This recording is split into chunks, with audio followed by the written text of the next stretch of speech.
an offensive-minded head coach with an edge. What is our edge? What is it about your best that's going to make you different? A quarterback with everything to prove.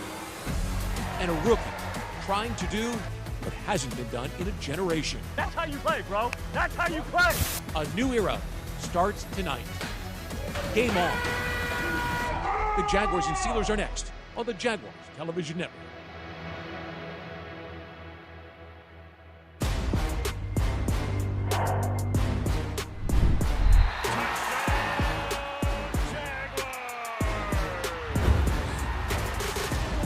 Welcome to preseason football on the University of Florida Jaguars Preseason Television Network. It's a stormy summer night in North Florida, but those clouds are not going to dampen the debut of Jaguars rookie phenom Travis Hunter. In more than 30 years with his franchise, Bucky Brooks, I am not sure there is a more interesting story that we've been able to tell. Yeah, one of the true superstars to enter the building and wear teal. And what we're going to see is something that is unprecedented. A two-way standout, someone that starts on offense and defense and brings a bunch of big plays with him. And welcome to the broadcast booth at Everbank Stadium. I'm Brian Sexton along with Bucky Brooks. And let's get right to it and our People's Gas Tico hot takes. And number one is new faces in new places. Shad Khan swept things clean back in January, and the results have been dramatic. They have been dramatic, but we talked the new brain trust. Liam Cohen, James Gladstone, and Tony Baselli really leading this organization into a new era. And when you talk to them, they talk about communication and trust, and it is throughout the building. It's not only with the players, but you just get a sense of the change in the building. You love it when everyone's on the same page, and that is going to bring about better results for the Jaguars going forward. The key word from coaches and from players, communication. It is at an all-time high, according to some of the veterans who've been in that locker room. All right, to our second Tico People's Gas hot take, and it's back to Travis Hunter. He's played on offense, he's played on defense so far in training camp. We expect him to do both tonight. What are your overall expectations for what the rookie from Colorado can do as he shifts from playing on Saturdays to Sundays? You like to temper expectations, but when you've been around him on the practice field, he's an absolute superstar, a guy that can get it done in a variety of ways as wide receiver and as a defensive back. You have to remember, at Colorado, he played almost 85% of the total snaps. That is, look, unprecedented. And he's going to try and pull it off in the National Football League. They'll have him in packages, but look, this is a guy that is going to make major contributions as a wide receiver and also as a cornerback. The Jaguars moved up to number 2 in the draft to select him because they believe that he can be transformational. Perhaps we'll see some of that tonight. We expect 10 snaps on offense, perhaps 10 snaps on defense. And those are your Tico People's Gas hot takes, brought to you by People's Gas, delivering natural gas that helps you save energy and earn cash back. Check it out at peoplesgas.com/rebates. And let's check things out on the field with Brent Martineau. Thanks, guys. Here with Parker Washington, Jacksonville Jaguars wide receiver. He is our Everbank player to watch, and you've been something fun to watch in camp now. You've had an excellent camp. Why is that so far?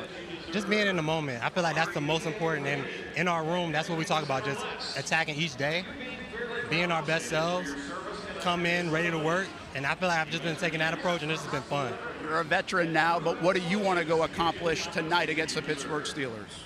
I just want to come out here and just execute, you know? I mean, as a team, as an individual, I just want to put my best foot forward and just make plays. And even when I'm not catching the ball, being effective in the run game, blocking, and just having fun.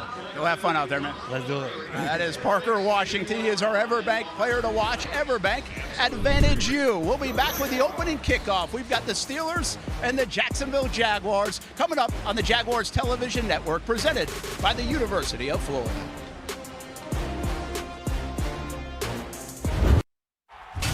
Go. Go!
Jaguars football is presented in part by the University of Florida, #1 university in U.S. News and World Report's #1 state for education, and by Everbank. Advantage you. Other banks talk a big game, we deliver big results. Step up your game plan at everbank.com/Jaguars. And welcome back to Everbank Stadium. The Jaguars and Steelers set to open the preseason here. You see the clouds. We've had some rain. There's still a chance of it here. Listen, it's North Florida in the summer, but this is the official weather report sponsored by St. John's River Water Management. On the field and at home, Florida's water. It's worth saving. Low 80s, both for temperature and humidity, which is a good indicator of rain, though I'm no weatherman. And light wind out of the east at 8 miles an hour. So as Liam Cohen gets set to begin his first game as a head coach at any level, he might have some weather concerns at some point this evening. Yeah, you may have to deal with some weather concerns, but it is all a part of getting ready for the regular season. Liam Cohen wants his team tested, but he also has to test himself as he makes the transition from being an offensive coordinator to a head coach who's also calling plays. I want to talk to you about how aggressive he has been through camp and just his overall stance. But listen, this says it as much as anything. The Jaguars won the toss. They elected to receive. We didn't see that much in recent past around here. No, we didn't. He wants to put what he believes is the best unit on the field. He also is going to have an opportunity to get right to the play calling. Excited to see how Trevor Lawrence responds to Liam Cohen being the play caller. All right, so Ben Sauls will use the dynamic kickoff. They've adjusted a little bit. The penalty for a touchback is the 35-yard line. And right away, we see Austin Trammell grab it at the 10, and he's up across the 20. You see him there looking for a hole at the 30, out to the 33. The average starting position last year was about the 29-yard line, right? Yeah, and obviously the closer that you get beyond the 30 to the 35, the odds go up for your team being able to score. The dynamic kickoff is going to have a huge impact on the numbers that we see this season. Something that we will watch. Jaguars led the league in touchbacks last season. So we'll see some of the starters for the Jaguars tonight. And there's Trevor Lawrence, who missed 7 games last year with a shoulder injury and with the concussion. Travis Etienne in the backfield. You see right there Travis Hunter in motion to the slot on the top of your screen. And movement from right tackle Anton Harrison. False start. Offense number 77. 5-yard penalty, first down. Look, it happens. Even though it's a preseason game, the nerves still run high for everybody. Hopefully we'll settle down after a few snaps, get to playing with the kind of rhythm that we want to see. Harrison's a guy that they're expecting a lot from. Former #1 pick for the Jaguars and a guy with a lot of talent, but they've pushed him this year. Yeah, pushed him. It's the go time. First-round pick, you're supposed to be one of the better players on the team. He needs to play at that level. Brian Thomas in motion as Trevor Lawrence sets up in the shotgun on 1st down and 15. There's a quick throw, and Brian's got it. Thomas makes a move across the 35-yard line, and he is pulled out of bounds near the 36. And let's get right to it. This is a player's game. You talked early in pregame about this being an organization that's more player-led. Well, the thing about a play caller, man, get the ball to your best players and let them have the biggest outcome on the game. A gain of 8, so it's 2nd down and 7. Here early going, preseason opener. Again from the shotgun. Lawrence barks out the signals and the handoff to Etienne, who makes a little move back to the inside. It'll set up 3rd down, which means we'll be looking for the 1st and 10 line. Brought to you by Everbank. Advantage you. Other banks talk a big game. We deliver big results. Step up to game plan at everbank.com/Jaguars. Peyton Wilson made that just a 2-yard stop on Etienne. He's a guy who is motivated. Got the 5th-year option, playing on a 1-year deal. 2 years ago, more than 1,400 all-purpose yards and 12 touchdowns. He's a guy who's got a lot of ability. So 3rd down, call it 5. Hunter slides in motion. As Lawrence takes the snap, looks in his direction, and he's got it right short of the 1st down. Near the 42-yard line, they'll push him back inside the 42. So it'll be 4th down and almost 2 yards as Beanie Bishop makes the stop. Yeah, a little inside option route, a little delayed. They get it to him, doesn't get beyond the sticks, but it sets up a 4th and 1. And look, we've seen this being a problem area for the Jaguars the last couple of years. Let's see what it looks like in the Liam Cohen era, short yardage situation. One of the most attractive situations concerning Liam Cohen was what he was able to do with the Buccaneers and improving their running game last year. Under center for the first time on this drive. De'Ami Brown goes in motion. There's the handoff, and Brown's got it. How about that? And he's across the 45 and pushing his way out to near midfield. De'Ami Brown's got a first down for the Jaguars. Peyton Wilson, the linebacker, came over the top and makes the stop after a 7-yard gain. So I like this. One, I like on short yardage, being able to run a little jet sweep. To me, this is Liam Cohen digging back into his old days with the LA Rams. I felt like this offense has some of that 2018, 2019 LA Rams vibes with the balance that you have on offense and some of the creativity that Liam displays. Like in one of his first news conferences, he was asked about the ability to gain a yard when you need it. He said, you don't always have to run between the tackles. And he didn't right there. 1st and 10 at the 49-yard line. Play action and a quick turn and throw over the middle. Oh, no! Brian Thomas Jr. took a huge hit at the 36-yard line, but he is up. The pass could have been intercepted. It was not. Sebastian Castro, a rookie defensive back from Iowa, put on the big hit. Yeah, big hit coming across. This is a glance route, and he throws it right inside. The safety gets a great big beat on Trevor Lawrence's eyes, delivers a hit a little high for my taste. Big hit. Luckily, Brian Thomas Jr. got up after that. Replays this quarter are presented by Heritage of North Florida, Jacksonville's premier roofing and remodeling company. So here's 2nd down and 10.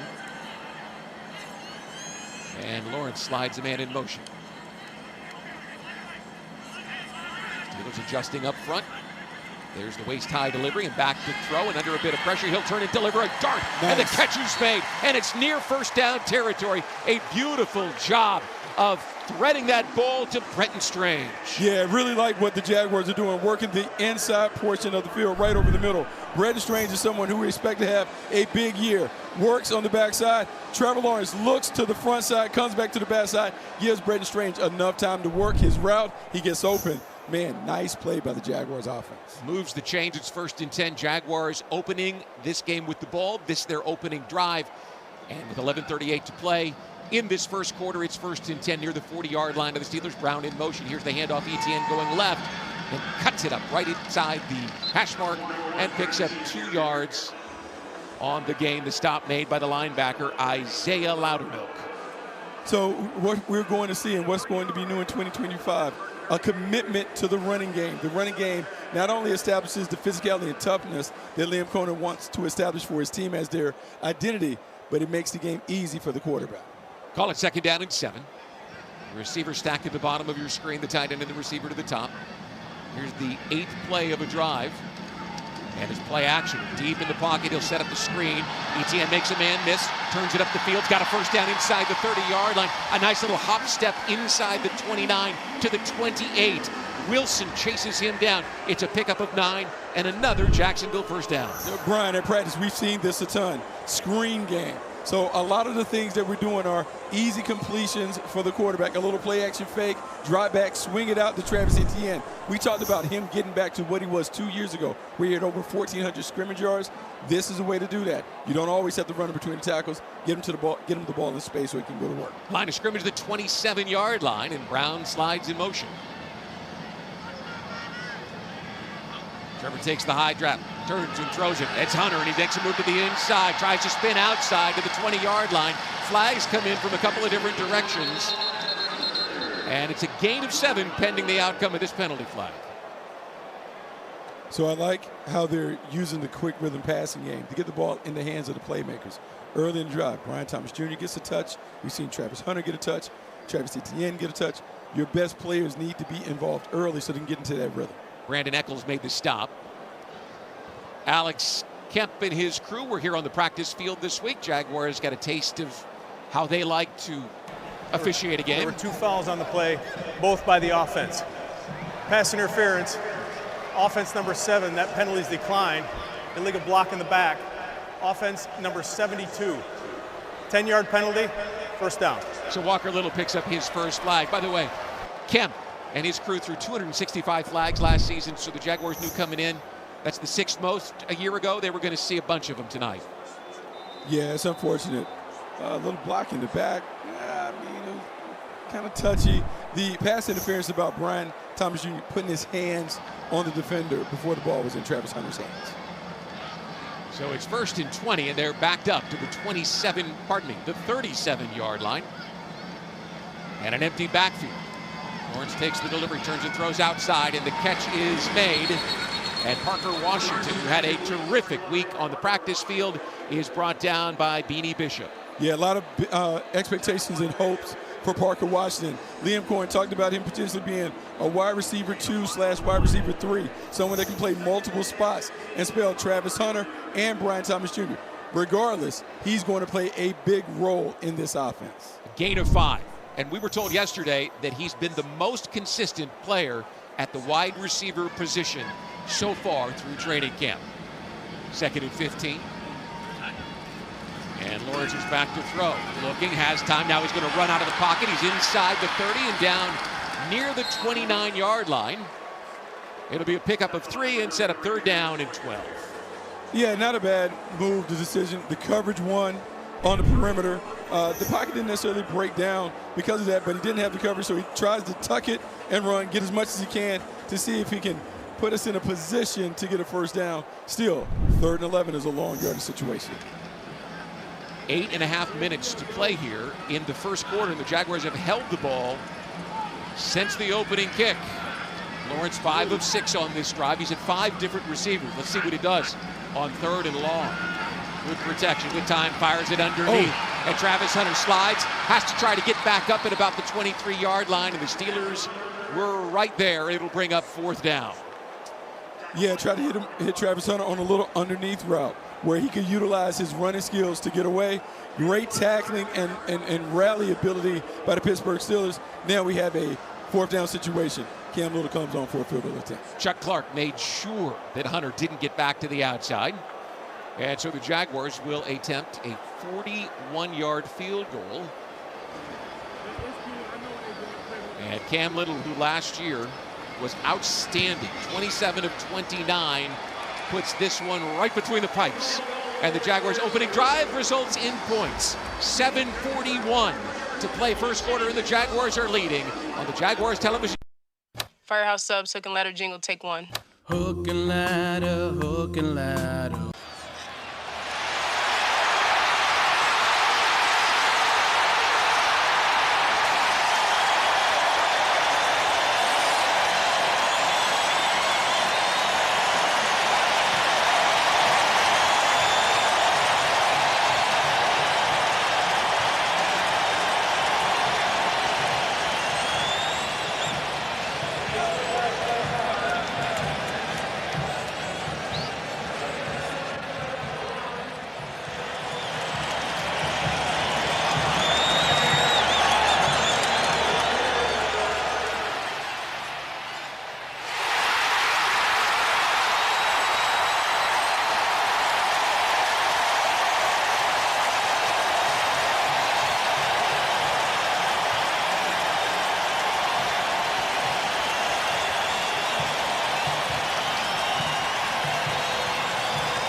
Go any sub when the Jaguars score a 40-yard field goal.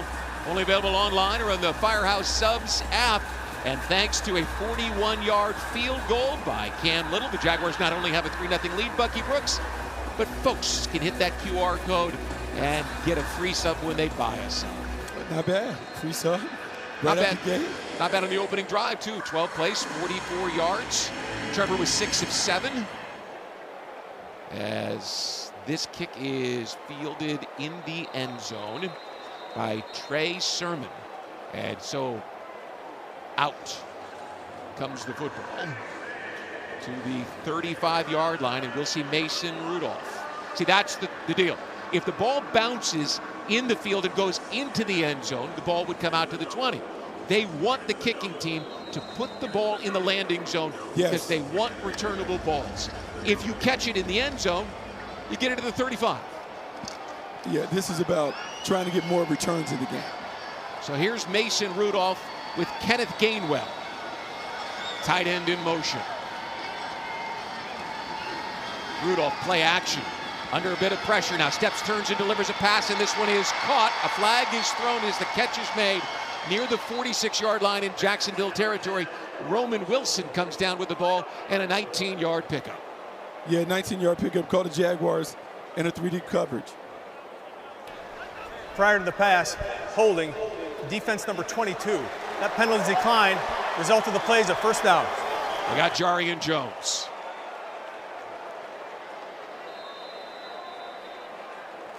So it's first down for the Steelers in Jacksonville territory on one play. Head coach Mike Tomlin. 18 NFL seasons as the head coach of the Steelers. Never had a loser.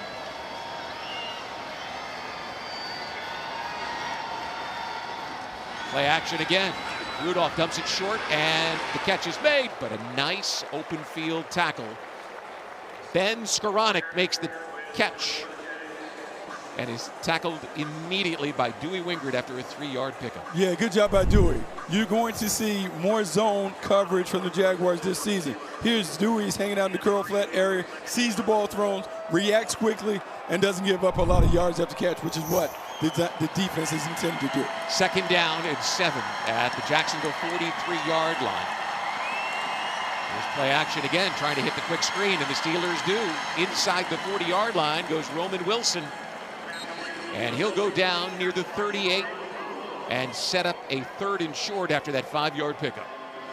Yeah, good job on the quick screen. They get it outside. This is one where you have to have the defense running and rallying to the ball.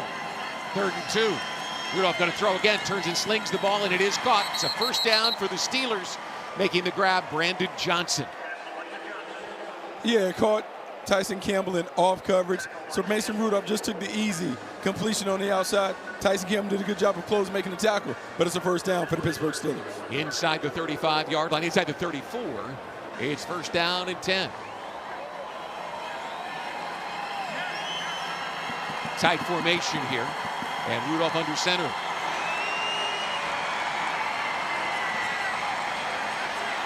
Surveying that defense, making some adjustments, the veteran quarterback, has Caleb Johnson behind him, and he gives it off to the rookie from Iowa, trying to bounce it outside, and he does find room. He got away from Eric Murray and stumbled forward for a pickup of 2.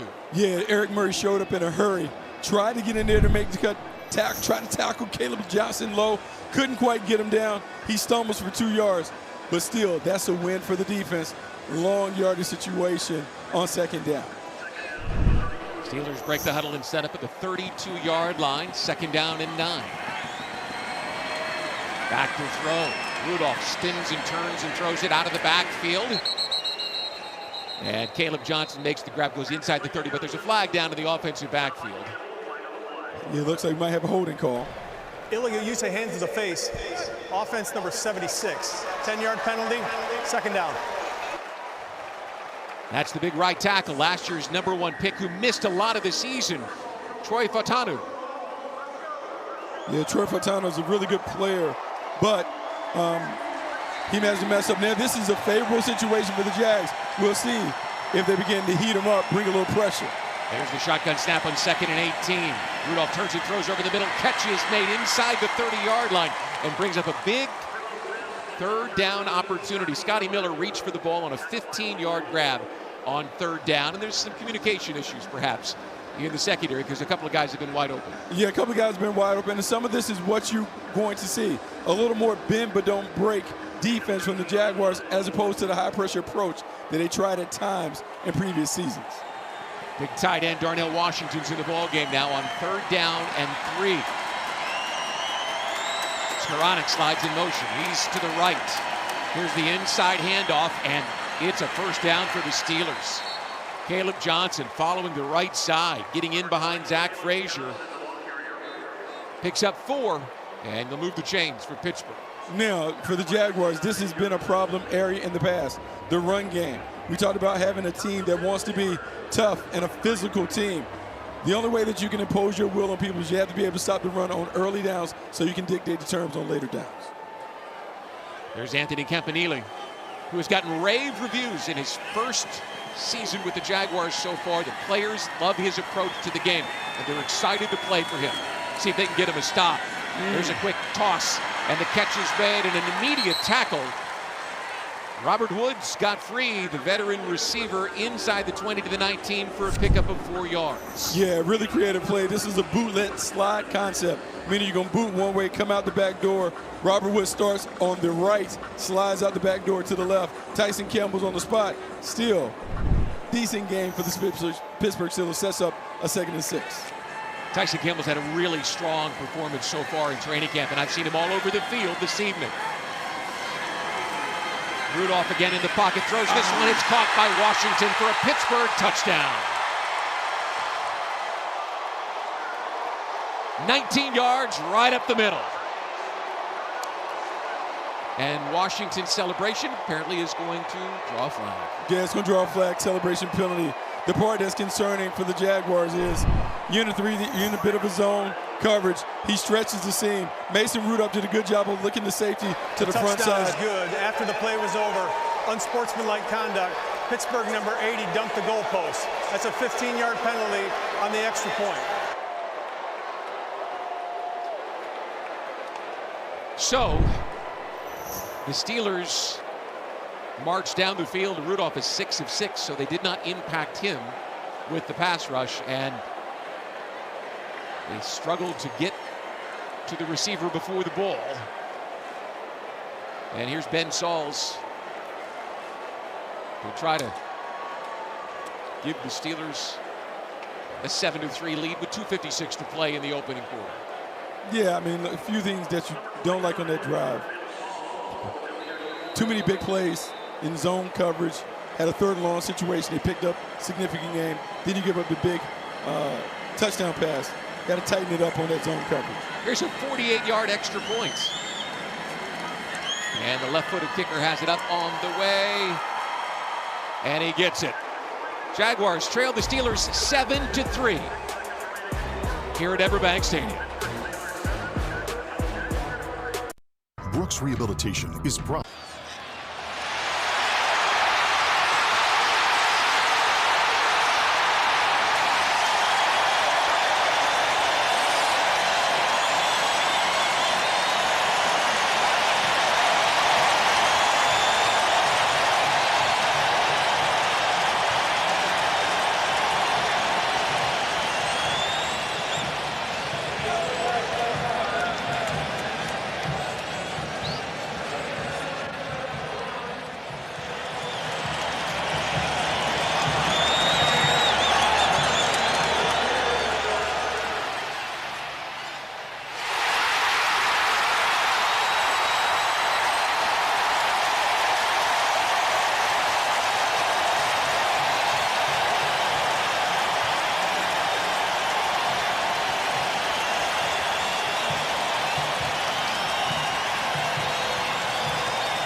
A nice solid option as a downhill runner. You see some of the physicality and force that he runs with. Now we get a chance to see if the Jaguars have really worked on improving their short yardage situation. The last 2 seasons combined, the Jaguars have been among the worst teams in football at converting these situations. We've seen them use a jet sweep. They are 0 of 2 on 3rd down so far tonight. And Mullins to throw. And he gets it to Parker Washington, who gets outside and manages to scoop just past the 1st down marker. That's the kind of effort we've seen from the 3rd-year wide receiver. Yeah, Parker Washington has been terrific throughout training camp. And this is also one of the things that we're seeing from Lynn Cohen. A little creativity on these 3rd and short situations. Jet sweep, bubble screen, doing things that go against the grain when it comes to how you attack the defense and obvious runs. Run situation. The reason there was room outside was because Trenton Irwin was doing a heck of a job blocking that corner. Here's 1st and 10 at the 47-yard line of Pittsburgh. Washington slides in motion. Play action back to throw. Mullins turns and fires it to Washington, and he is cut down for a loss of almost 3 yards.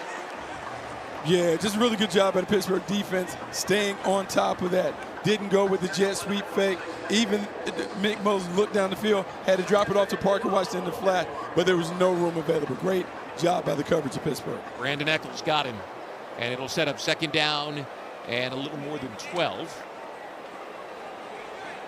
Play clock and game clock are aligned, so the Jaguars need to get this one off. 4 receivers, and now Bixby makes 5 out of the backfield.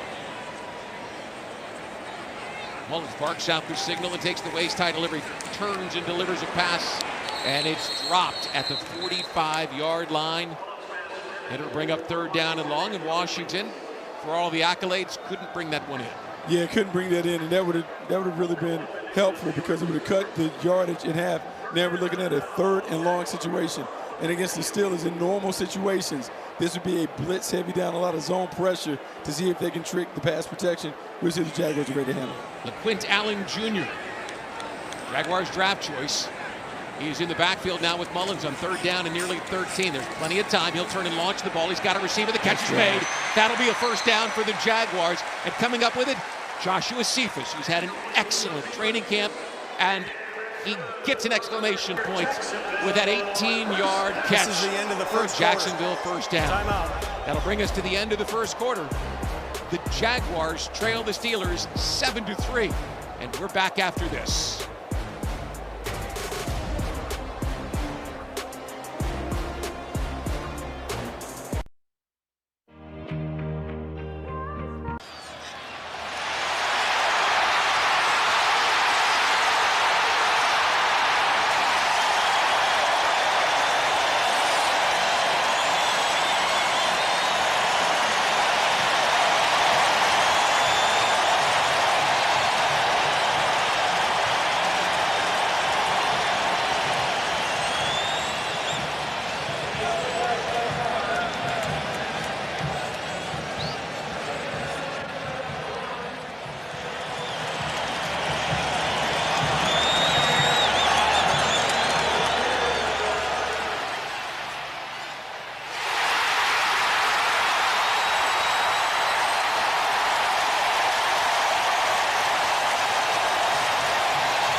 And welcome back. Start of the 2nd quarter here at Everbank Stadium. Brian Sexton and Bucky Brooks along with Brent Martineau on the University of Florida Jacksonville Jaguars preseason network. Liam Cohen looking at his football team and completing an 18-yard pass on 3rd down and 13. Yeah. The Jaguars didn't do very well last year either. Yeah, really good job by Nick Mullins finding the soft spot in the zone. Joshua Cephas hooking up, giving his numbers back to the quarterback so he has a big target.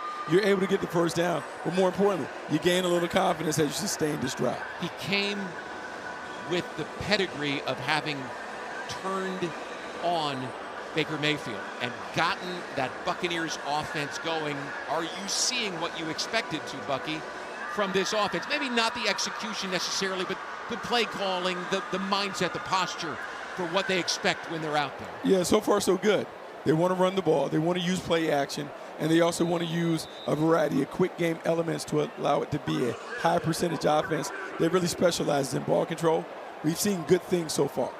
Mullins, the 7th-year quarterback from Southern Miss via the Minnesota Vikings, is under center. Slides the tight end in motion as Bixby in the backfield. Here's the handoff, and he's looking for room. And he is pounding his way to the 30, the 29 for a pickup of 3. I think maybe he missed a big hole out to the right. Yeah, he did. And he's so focused. Remember, last year, Tank Bixby got caught dancing a few times. And so he's been more focused on being downhill, getting the shoulder square, attacking the line of scrimmage, and really picking up those dirty yards. Jaguars averaged 4 yards per rush in the first quarter.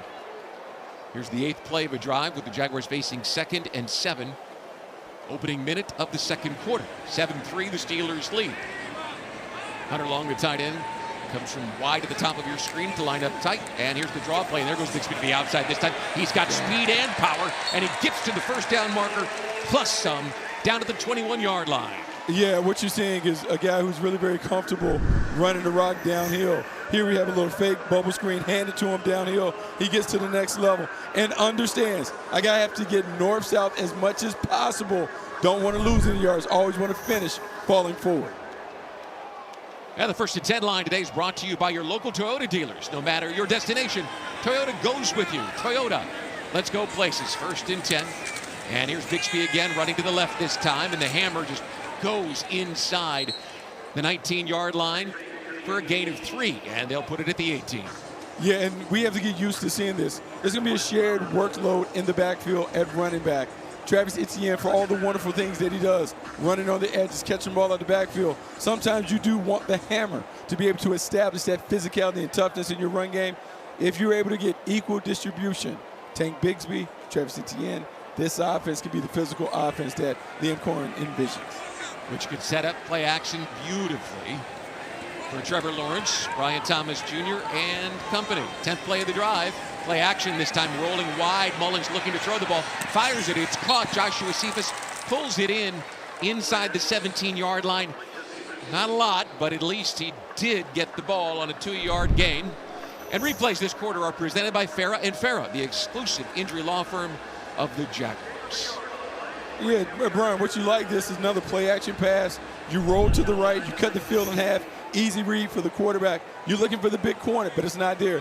Drop it off to the wide receiver running the snag route, which is what Nick Mullins was able to do. 3rd down 5 and 3 receivers plus the tight end. Mullins in the shotgun, barks out the signals.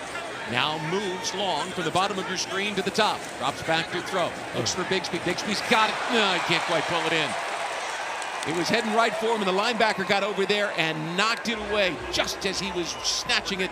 Cole Holcomb made that happen, and so we'll see Cam Little come on. Try another field goal. Yeah, and this is the play that we've seen them run in practice time and time again. A mesh concept with a rail by the back. Nice delivery and throw. Tank Bixby needs to come up with that pass. 2nd field goal attempt of the night for Little. 2nd-year kicker. We'll try a 35-yarder. Cut into that Steeler lead with 12:22 to play. From the hold of Logan Cook, the swing of the right leg, and this one is up on the way, and it is good. However, there is a flag down. And Hunter Long is telling the Jags bench. 12 players on the field, offense. 5-yard penalty, 4th down. You don't like that, but in your preseason games, sometimes you have some of these trying to get the kinks out. Please reset the game clock to 12:22. Listen, the acronym is FAST. Fundamentals, right, is the first word, and that's what he's looking for. That's one of those things he's going to point out when they get into the team meeting room. Yeah, and sometimes the difficulty of managing a preseason game. So many different combinations, starters in, starters out. Some of the young guys are in. You have to be aware who is supposed to be in the game in these moments. So 35 becomes 40. So perhaps we'll see another sub opportunity. 12:22 to play here in the first half. 2nd drive for the Jaguars will end with a field goal attempt of 40 yards. And this is well within the range of Cam Little, whose career long is 59 yards. There's the snap, the placement by Cook. This one up on the way, and it is good. 7-6, the Steelers lead it. We're back after these messages from your local station.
Yard field goal, and it's 7-6, the Steelers lead, and we're joined in the broadcast booth by a guy we have both worked with extensively over the years, but never in this role. The Executive Vice President of Football Operations. Congratulations. Oh, thank you. Thank you. It's exciting.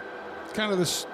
We've had many firsts this year. First game against another opponent, some different bodies out there, different jerseys. It's an important part of the process, and it's exciting. You spearheaded bringing Liam Cohen to Jacksonville because of what he was able to achieve with that offense in Tampa. Are you seeing signs of it? I know we didn't see touchdowns, we saw field goals, but are you seeing what you thought you'd get? Well, I'm going to give one small edit. I give Shad a ton of credit because Shad was really the one who identified Liam as somebody he really felt like could be the right head coach, and then being brought into the process as we did the in-person interviews. Shad nailed it. He absolutely nailed it, and that in-person interview, the final thing is watching him communicate and articulate what his vision was for the organization was beautiful, and knew right away he was the right guy for the job. You know, Tony, one of the things that has been talked about, players and coaches, communication and trust. You know as a player how important it is. Well, why was it important for Liam to really impose that and act that with this program? Well, I mean, I think everything's new this year. I mean, we're setting a new standard, how we want to operate. I heard you talking about fast, the style of play. What's the culture, the type of individual we want in the building. And so to do that, you got to communicate very clearly what you expect and then hold everyone accountable to it. And Liam's done a great job as our head coach of really delivering that message. And our players have bought in. We've had a great camp and really excited what's ahead of us. One of the things that Liam said in a meeting early on in his tenure was that elite communication is required for a team to play elite. Are you getting the sense that this team is going to be an elite communicating team? Hold on, I was just watching. Just a note real quick for all our fans. For the first time, seeing a guy go both ways is pretty fun. And Travis Hunter starting the game off on offense and then now coming out here on defense. Exactly why we brought him into this building. So excited about what Travis is going to bring, and it's a lot of fun. Well, sorry about that. The elite communication. Listen, that was a better storyline. I kind of jumped all over. You're a broadcaster at heart. You know that. You're a football player now turned EVP. But talk about the decision, Tony, and the bold move to go and move up and get this kid. Right. I'll go back to what you're talking about in communication, because a lot of that was critical. Nice sack right there by Smoot. Good to see Smoot back in the Jaguar uniform. A lot of fun. But you talked about communication from the head coach. I think something James, Liam, and I all hold dear and really emphasize is communication and collaboration amongst the three of us. When Shad made the move to make the changes here, bringing the three of us in, the expectations were set that the three of us, each very well-defined roles, but together, to come together and communicate and come up with make big decisions. In that case, Travis Hunter, that was led by James. It's a player that all three of us identified as someone we really valued and thought was the best player in the draft by far. And for a long time, we were trying to figure out scenarios. How does he get to number 5? Right. Well, it was clear that was not going to happen. And James came in one day and had the idea and the strategy of how to do it. The three of us talked through it at length, beat it up, pros, cons, everything else. And when we walked out of that room, we were lockstep together that this is the move. And then James went and executed it. I give him all the credit and did a great job of bringing it to life.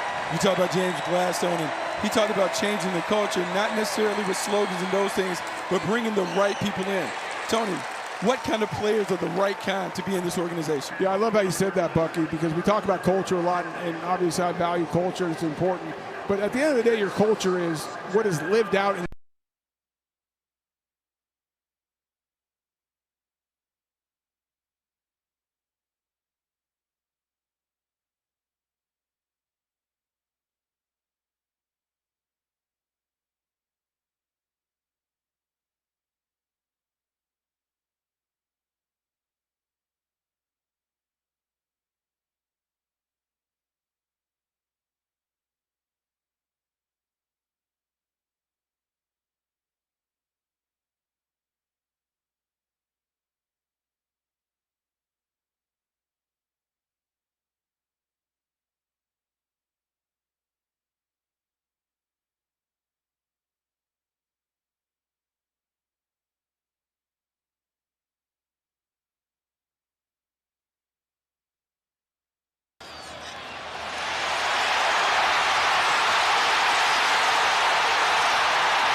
It's 7-6. The Steelers lead the Jaguars after 2 long drives ended with Cam Little field goals. Let's check in on the sidelines for the first time tonight. Time now for our FIS Sideline Report.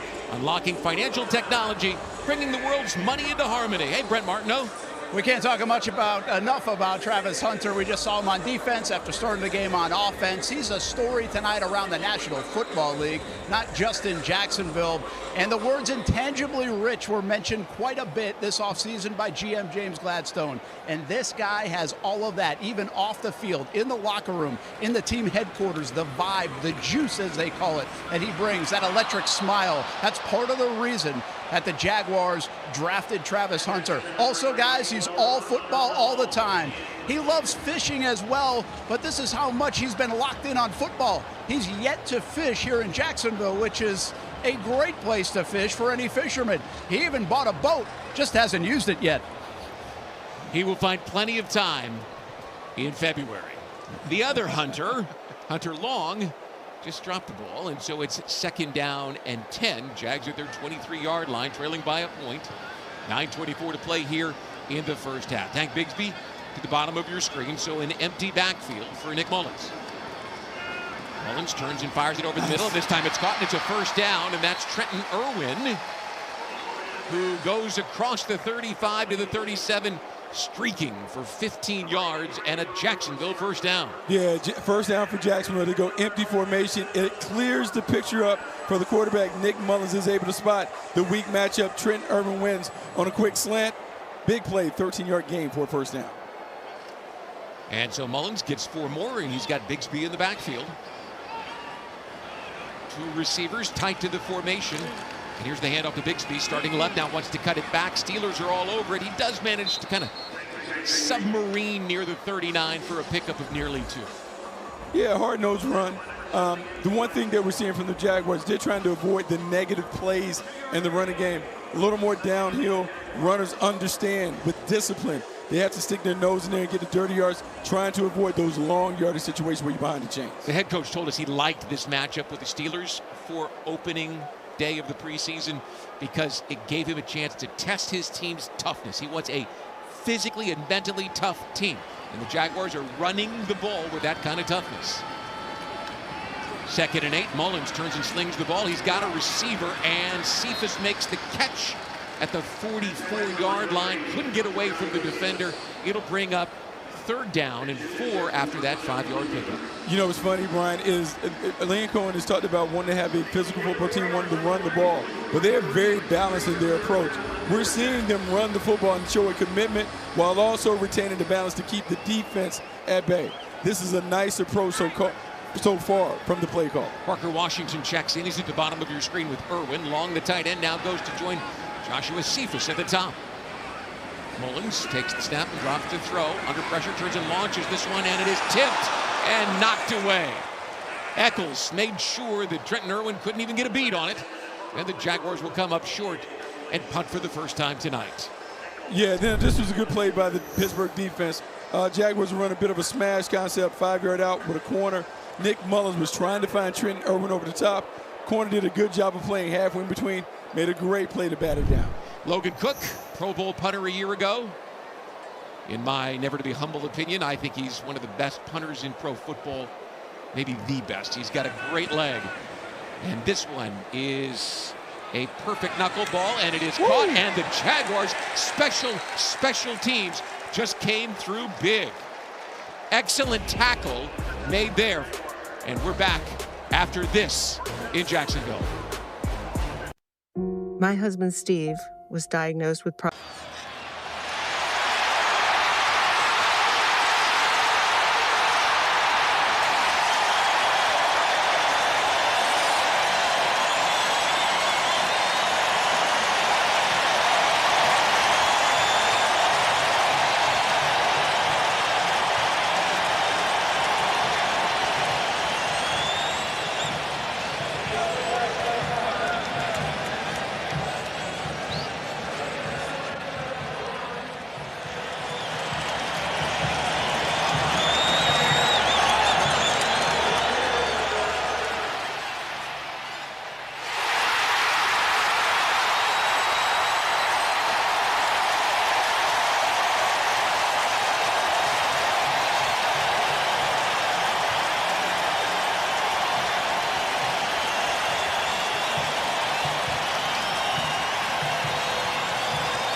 Jaguars football is presented in part by the University of Florida, #1 university in U.S. News and World Report's #1 state for education, and by Everbank, Advantage U. Other banks talk a big game, we deliver big results. Step up your game plan at everbank.com/Jaguars. Coughlin. Scenes from training camp, and now scenes from Everbank Stadium. Jaguars trailed the Steelers 7-6, but the Steelers were backed up because of an outstanding play by Rayon Lane when they drafted the young safety out of Navy. They said he's a special team standout. That stood out. It did stand out. Look, he was College Football Network Special Teams Player of the Year, and he showed up, came down, made a great hit on the punt. But this is what he does. He makes plays as a special teams contributor, but is also a takeaway special. Skylar Thompson in the game now. Quick throw, quick stop. Emmanuel Ogba. It's a pickup of 9 yards on first down, and the Jaguars have not quite figured out the Steelers' passing offense. They've had some success underneath stuff tonight. Yeah, but that's going to be part of the equation in terms of Jacksonville. They'll surrender yards between the 20s, but want to be great in the red zone. A little more bend but don't break than what we've seen in the past. Handoff trying to get to the outside. Jaguars bottle up the back. And there is nowhere to run for Caleb Johnson. And Antonio Johnson, third-year safety, makes the stop. It's a loss of 3. Yeah, look, he's been surprisingly impressive in camp. One of those guys that people wondered how he fit in. He's in a competition, but he's coming downhill. He makes plays and going all the way back to his time at Texas A&M. This is how he played. He was coming on at the end of his rookie season, and then last year was just so disjointed for so many players. I think he's been one of the stories of camp so far, not named Travis Hunter. Third down and 5 for Skylar Thompson. Jaguars with a single high safety. And Thompson takes the errant snap, pulls it down under pressure, being chased outside the pocket. He's got room to the outside. A flag is thrown. So even though Thompson reaches towards the first down marker, this one's coming back. Yeah, coming back. The Jaguars changed the picture for the quarterback late. Looked from a too-deep look to a man-free look and really held up well in coverage.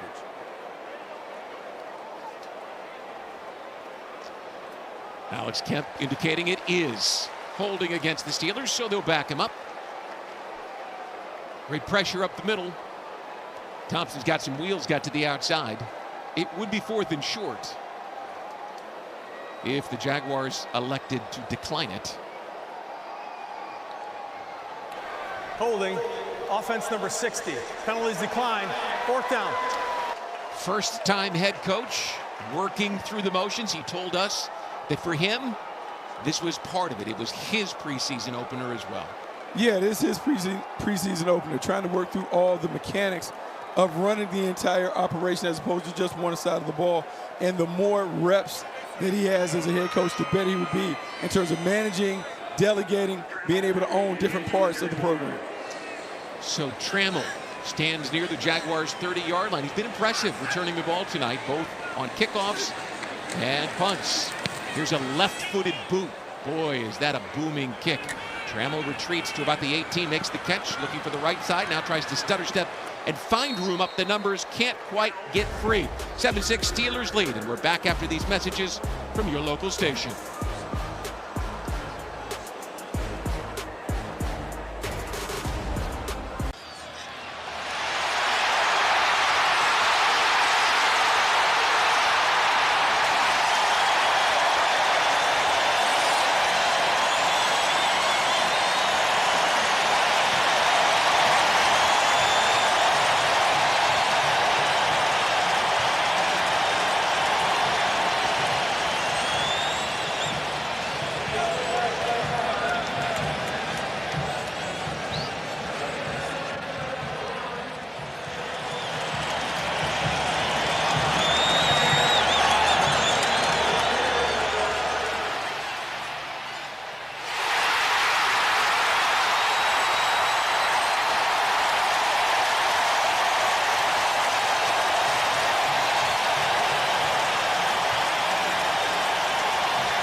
25 season by going head-to-head against the Carolina Panthers on Sunday, September 7th.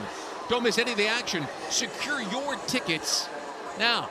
Preseason opener, the Jaguars, and their longtime rival, the Pittsburg Steelers, 7-6. The Steelers lead. Here's Nick Mullins, who's 6 of 10 since taking over for Trevor Lawrence for 39 yards. He's got the rookie running back, Bashal Tutin, behind him. He is a bolt of lightning when he finds room to run. Play action. Pressure coming. Mullins steps, turns, and throws. He's got a receiver, and it's dropped. Irwin dropped it at the 50-yard line, incomplete. Man, that was a strike. Great play by Nick Mullins, stepping up in the pocket, waiting for Trent Irwin to uncover. Great route by Irwin. Just didn't finish it the way that you would like to see a wide receiver finish. Right in his hands, perfect throw, just a drop by the veteran. And it brings up 2nd down and 10 at the 25-yard line here. 5:24 to play in the first half. Jaguars have had a couple of drops tonight. A couple of penalties have thrown their drives off kilter. In the shotgun now, moving Tutin to his left and Long to his right. And here's the handoff to the rookie, and he finds some room. Look at him go. He's across the 30 to the 31, nearly the 32. And it's a run of almost 6 yards. Yeah, a lot of excitement over Tutin. The Virginia Tech standout by way of North Carolina A&T has big-time juice, the ability to take it a distance from anywhere on the field. But what you saw there, the patience, the balance, the body control to get from the front side to the back side and gain positive yards. Clock running under 5 minutes here. One of the things that the head coach told us is he wants his team to be efficient, get up to the line of scrimmage, and get set so that they can see what the defense is doing, and they're filling all the gaps right now. On 3rd down, Mullins turns and launches, and he's got a receiver, and this one is incomplete. He was looking for Parker Washington on a wheel route, and Bishop read that one perfectly. Yeah, this is unfortunate because this was a perfect pick-rub situation. Parker Washington comes free on this rail route, delivers it. If Nick Mullins can just push it down the field a little more, this should have been an explosive play for the Jaguars. Concept was great. Execution was good up until the point we had to throw and catch. And so here's Logan Cook, backed up slightly on his own 17-yard line. That's the first 3 and out in 4 possessions by the Jaguars tonight. Williams is back to retrieve this one for the Steelers.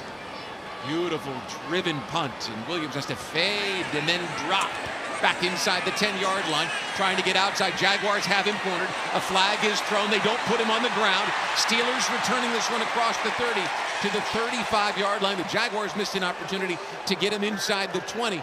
It's a 59-yard boot and a 15-yard return, and Logan Cook is the one who made the stop. We'll see what this penalty says. During the return, holding, receiving team number 38. 10-yard penalty, 1st down, timeout. 7-6 Steelers lead. We're back in Jacksonville right after this. Hey, Duval, if the Jaguars aren't home, where are you? Touchdown in nearly every Jaguars away game with nonstop flights all season long. It's nonstop action from the gate to the game.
you win a free Whataburger. And Cadillac. Visit your Jacksonville area Cadillac dealer today. 4:21 to play here in the first half. 7-6 the Jaguars lead. There's Aaron Rodgers, the man who's going to transform the Steelers. Yeah, I mean, interesting situation. Veteran coming back, trying to give them some life. One and done maybe for Rodgers. Listen, you don't bring him in to run the ball. And you don't trade for DK Metcalf. They're going to throw it. Here's Skylar Thompson handing the ball off. It's a short gain for the Steelers. A little extra effort there makes it about a 4-yard pickup for Caleb Johnson. The Steelers drove down the field on their opening possession and had 4 first downs en route to the touchdown to Darnell Washington. They've only gotten 1 since, so the Jaguars have figured a few things out. Yeah, they have. After maybe getting some of the butterflies and the kinks out, they've really settled in. We've seen the zone have a little tighter coverage on the receivers down the field, and then they've been really solid against the running game. 2nd down and 6. Jaguars adjusting up front. Down a couple of defensive tackles with injuries to Eric Armstead and Mason Smith. A lot of young guys have gotten playing time tonight. Here's the handoff, and Johnson finds yardage out near the 24. He'll be very close to a first down. It'll bring up 3rd down and short. Emmanuel Ogbah, the veteran defensive end, most recently with the Miami Dolphins, makes that stop. Yeah, Brian, you bring up one of the biggest issues when it comes to the personnel on the team. The defensive tackle position, the injuries, being without Eric Armstead, being without Mason Smith, is a completely different team. And we know great defenses are built right in the middle. Hopefully those guys can get back soon. Thompson in the shotgun for Pittsburgh on 3rd down and a yard. Slides the receiver in motion. And it's a high snap. He gets it down to the back, and I believe it's first down yardage. Running right across the 30 to the 31, and it is for Johnson at the 26. Jordan Jefferson, 2nd-year defensive tackle, makes the stop. Ticking down to the 2-minute warning here. Boy, it feels like it's been a really quick first half for the preseason opener. Steelers up 7-6, 1st and 10 at their own 26. And Thompson is up, barking out instructions. And Caleb Johnson is caught in the backfield. And I thought they were going to get Miles Cole with a face mask, and it appears that's exactly what they've decided. Yeah, I mean, he reached up, got in there, but the penetration was great. Made him bounce. You had a negative play. Just got to make sure you try and keep your hands in place. Effort play, sometimes those things happen. Yeah. Miles Cole, a 2nd-year defensive end. There were 2 fouls on the play, 1 by each team. Personal foul, face mask, defense number 58, holding, offense number 83. Those penalties offset. Repeat the down. I think he meant 59 because 58's Dwan Smoot. He's off the field. So it'll be 1st and 10 again, but they won't even get a playoff because yes, we'll it get is the middle half. The 2-minute warning. 2 This is minutes to the play in 2-minute the warning. first half. 7-6. The Steelers lead here at Everbank Stadium, and we're back after this short message from our friends at Everbank. Go. Go.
First and 10 at their own 26-yard line. Skylar Thompson with play action deep in the pocket. He's got time. He dumps it out. It's caught by Johnson, and the rookie has got it across the 30-yard line to the 31 for a pickup of 5.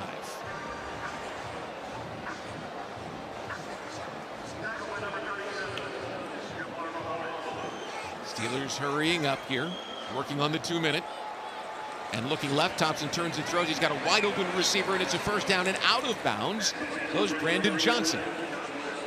Yeah, nice play by them. They're working the underneath areas of coverage. Right now, Jacksonville is trying to keep everything in front, not surrender the big play. And then as they get closer across the midfield, they'll tighten up. Gain of 8. Thompson deep in the pocket. Now fires this one over the middle. It is wide open. Talk about an explosive play to the 39-yard line. Scotty Miller holds it in. And the Steelers are all of a sudden looking like they're in business after that 22-yard completion. Thompson again turns and throws. He's got a man. And this time it's a short gain of 4 to the Jaguars' 35-yard line. And once again, it's Miller who comes up with the grab. Yeah, Miller's hurt them a couple times underneath. The Jaguars are trying to keep everything in front, not allow the big play like we saw a few plays ago. Under a minute to play, and Thompson with time in the pocket turns and delivers. This one is tipped and broken up. Darnell Savage, the veteran safety, read that one perfectly. Yeah, good close, and what you're hoping on those situations when you're playing as much zone as the Jags are playing. Tips and overthrows, little man coverage. We get a deflection. You're hoping someone comes around and is able to pick that off. 52 seconds to play here in the first half. It's 3rd down and 6 for Pittsburgh. Right now you're looking at about a 51, maybe a 52-yard field goal. As Thompson slides, a man in motion. Takes the snap, has time, and this one is caught for a first down at the 28-yard line. He found Lance McCutcheon and put that ball where only he could get it. Thompson again, this time he's launching it, and it is caught. First and goal at the 4-yard line. That looked like the same route that Darnell Washington ran.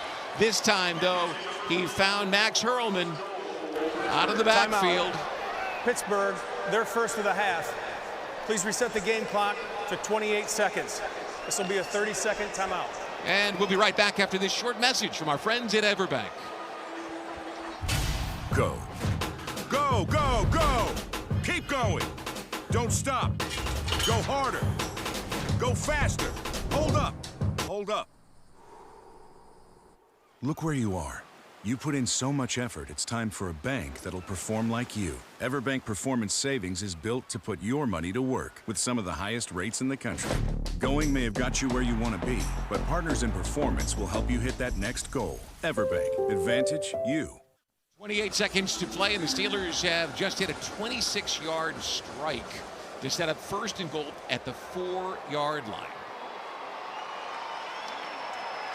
Leading 7-6. Their offense has been dormant since the first quarter. Here's the 11th play of the drive. Skylar Thompson finding receivers all over the Jaguars' defensive backfield. He's barking out the signals right now. Looking left and right, takes it, drops, waits, turns and fires, and this one is caught for a touchdown in the front of the end zone, and it's Max Hurlman. Yeah, unfortunate one-on-one situation. The coverage just wasn't tight enough.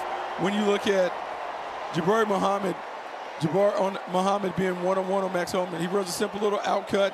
There's nothing spectacular there. You want to be in that hip pocket. And even though it's a rub situation, you have to anticipate those kind of routes when you're down in the tight red area. And so the Steelers go up 13-6 with 24 seconds left to play in the first half. Hurlman caught the 26-yarder to set it up, so they paid it off. And this Jaguars defense is going to take some time as they figure things out. Yeah, you're just disappointed. You let in a 2-minute situation. You let the Pittsburgh Steelers nickel and dime the ball down the field with 2 explosive plays down the seams. It's one of those things. You're playing zone coverage. You know that's the vulnerable area. But you have to take that away and force them to nickel and dime it with short passes. And Sauls converts, and it's 14-6 Pittsburgh with 24 seconds left to play in the first half. That was an 11-play, 85-yard drive. And he burned 3 minutes and 57 seconds off the clock. So an effective drive by Skylar Thompson. And we'll see what the Jaguars opt to do here. Let's see. Josh Cephas stepping back with Dorian Singer, an undrafted rookie out of Utah. So Austin Trammell appears to be done for this evening.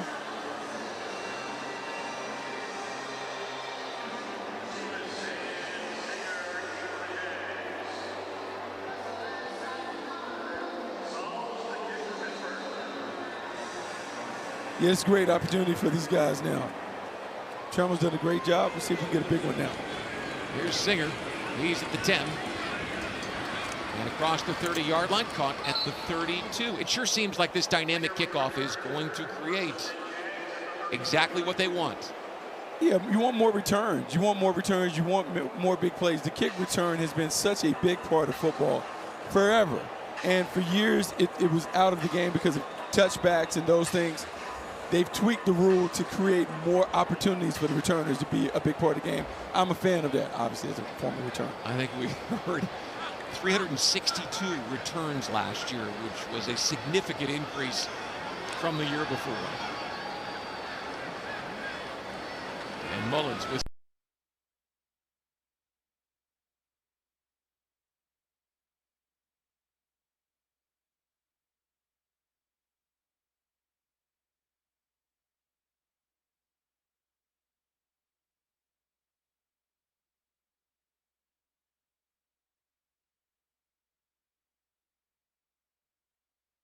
But if it's tackle short, we'll just kind of run into the half. This gives them a chance. The ball is close enough to midfield where if you do hit a big play, Cam Little's range is significant. It may have an opportunity to try a long-distance field goal if you want to get that done. How long distance would you think with Little? Man, I think if you can get to the 35-yard line, 52 is what we're talking about. That's reasonable. How about unreasonable? I think we could probably get to the 40 and see. Mullins under pressure, avoids, turns, throws. It's incomplete. I was thinking a little further than that. Oh, you think he can get 62 if we get to the 45-yard line? Do I think he can hit it? I know he can hit it. Can he hit it in the game, right? In live action.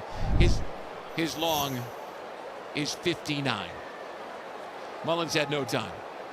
Scrambling, trying to throw. Steelers were all over him. 5 seconds left. How aggressive are you being? Well, I mean, if you're trying to get in long-distance field goal range, you can try a quick out. Those things, depends on how soft they're playing, but it's going to have to be out quick. Little was hit him from well beyond 50 yards in warm-ups, but this is not going to get it done. It is going to get us to the end of the first half. 14-6. The Before Steelers the clock score. expired, timeout, Jacksonville, their second. No, 30-second timeout with 1 second left. Remember I Brian, asked you, Brian, how long would you try? I mean, this is, holy smokes, Listen, 70-yarder? I know, and it's fun in a preseason game, but they do have a lot of confidence in this kid's leg. 70 yards? 70 yards? Yeah, why not? Okay, now here's the thing. There's no one back. 1 second left. But in a normal situation, you've got to make sure that your field goal team is ready to cover because the return could be on. You were talking 52, 55. Liam Cohen's thinking, why not go 70? 70-yard kick. Listen, we're not joking. This kid can really drill the ball. Holy smokes. They got a shot. He just kicked a 70-yard field goal. Are you kidding me? Crazy. I've never seen that. The NFL record. That would be an NFL record. This is the end of the first half. Holy smokes. That's unbelievable. Wow. 70 yards. Great kick. Hey, you're thinking mid-range, Bucky Brooks. You're thinking mid-range. That changes everything going forward. That is unbelievable. Justin Tucker holds the NFL record with a 66-yarder. Now, it doesn't count because it's preseason, but that's a Sports Center highlight. 70 yards. I've never even seen a 70-yard field goal attempt. We'll get some NFL veterans in the booth. Have you ever seen a 70-yard attempt? Wow. I mean, Logan Cook knew it was good the minute he hit it. That's unbelievable. Unbelievable. It sends a message, doesn't it? Oh, it changes everything now. When you're Liam Cohen, you're beginning to plot out points and where you need to get to in certain areas of the field. Liam You have Cohen, a prolific point scorer now. the coach told us special teams are special. I don't think he meant that special. And we're back with halftime after this.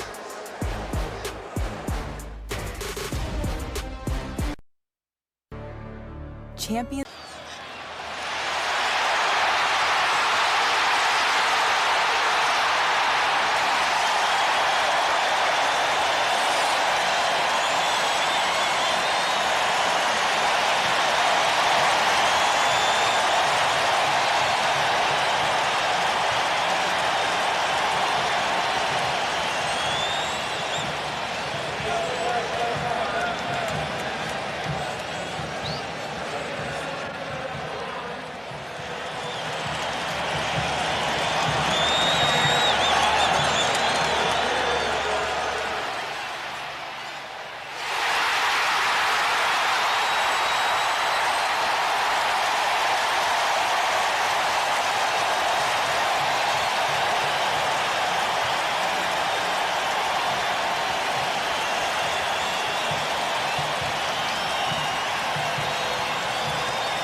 Welcome to the Wilson Children's Halftime Report. Wilson Children's Hospitals, where hope starts, breakthroughs happen, and lives are changed. Wilson Children's, official children's hospital of the Jacksonville Jaguars. How about what just took place? Cam Little, a 70-yard field goal, and I've never seen a halftime of a preseason game this electric after what he just did. But the Jaguars do trail 14-9. Everybody, I'm Brent Martineau. Welcome to halftime, and let's take a look at our Everbank player to watch in the first half. We caught up with Jags wide receiver Parker Washington prior to the game, and he was a bit busy. He did have 3 catches. He only had 5 yards in the first half, and it was an almost play that also would have been electric. He ran a terrific wheel route. The Jags had it, but backup quarterback Nick Mullins slightly with the underthrow, and that led to a pass breakup. 3 catches for Parker Washington in the first half. He is our Everbank player to watch here tonight against the Pittsburg Steelers. Everbank, advantage you. Jaguars trail 14-9 at halftime. More halftime festivities coming up on the Jaguars television network, presented by the University of Florida on a beautiful night here in Jacksonville, Florida. Preseason game number 1.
day. We're going to have us a day today. What's your name?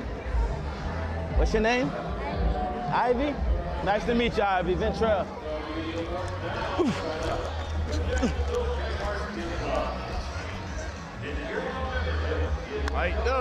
Alrighty. Let's get out of. Oh, there they go. Oh, there they go. There they go. There they go. Okay, I thought y'all wasn't here yet. We finna get active today. Hey, y'all boys already know what it is today. Hey, fly around. Let's make some plays today. Make sure we communicate. And most definitely execute your job tonight. Let's go. Hey, I'm my dog, sir. Let's get it, baby. Woo! Yes, sir. We back in the bank with it. Let's go. Hell yeah, let's go, baby. Go.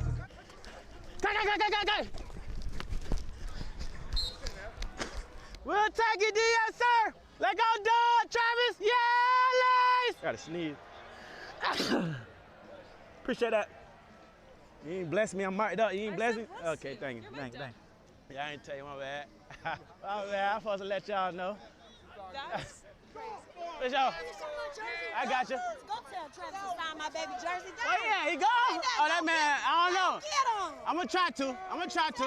Appreciate you. Already. For sure. Tell him to sign my baby jersey real quick. I know. Go get him. Hey, Trav.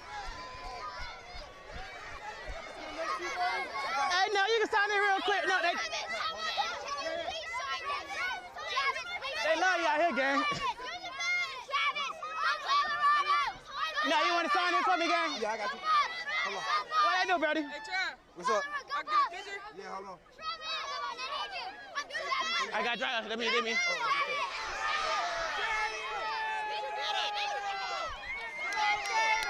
Alrighty.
Second, he's with Brent Martineau.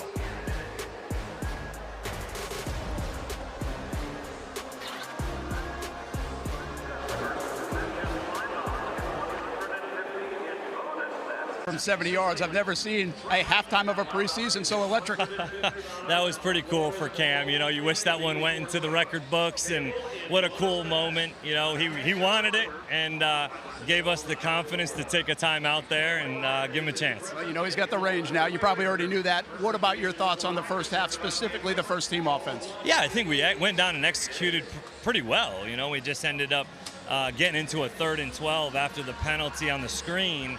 that ended up putting us in a position where we were trying to go, hey, what can we get to maybe go for it? We didn't get enough. We kicked the field goal, but I thought Trevor looked sharp, made some good, sharp decisions. Everybody got a touch.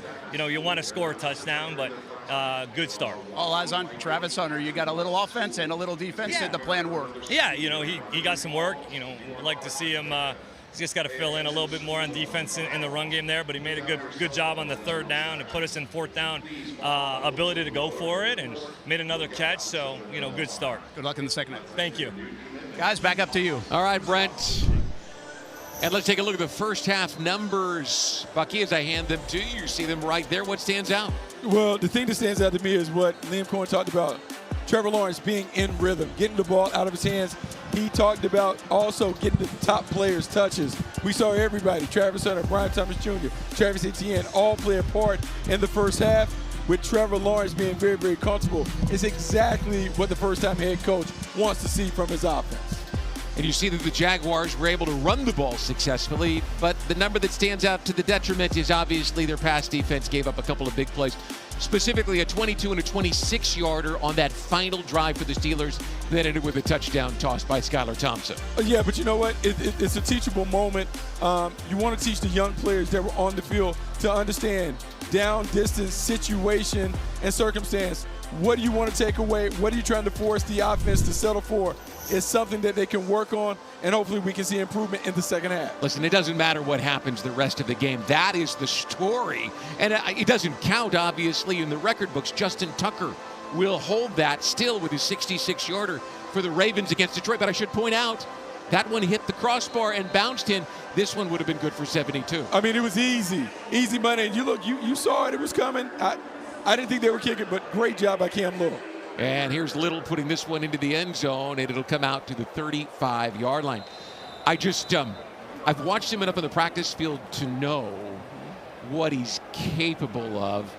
And Liam's an aggressive-minded coach, so I thought you were going to say 60. You go 60, and I would have said, yeah, that's pretty aggressive. Let's go. 70? I didn't think that. Never, but it goes back to what we talked about earlier, communication and trust. Cam Little being able to communicate to the coach, Coach, I got this, and Liam Cohen trusting his young kicker to be able to get it done. It's part of the culture and the environment the Jaguars are creating. We saw the Jaguars offense find a bit of a rhythm there at points in the first half. Let's see if the defense can figure some things out. Skylar Thompson under pressure in the pocket, turns and dumps it off. The catch is made. The Jaguars are all over it. No gain. He found Trey Sermon, the running back, out of the backfield, and the Jaguars cover him up. Yeah, really good job. And you know, first halftime, you talk about it, you make some corrections. Let's see if the Jaguars defense can make some adjustments and put together a better performance against the passing game in the second half. Our 1st and 10 line is brought to you in the third quarter by Larry's Giant Subs, home of the big one. Here's 2nd and 11. Receivers to the top of your screen, tight end to the bottom.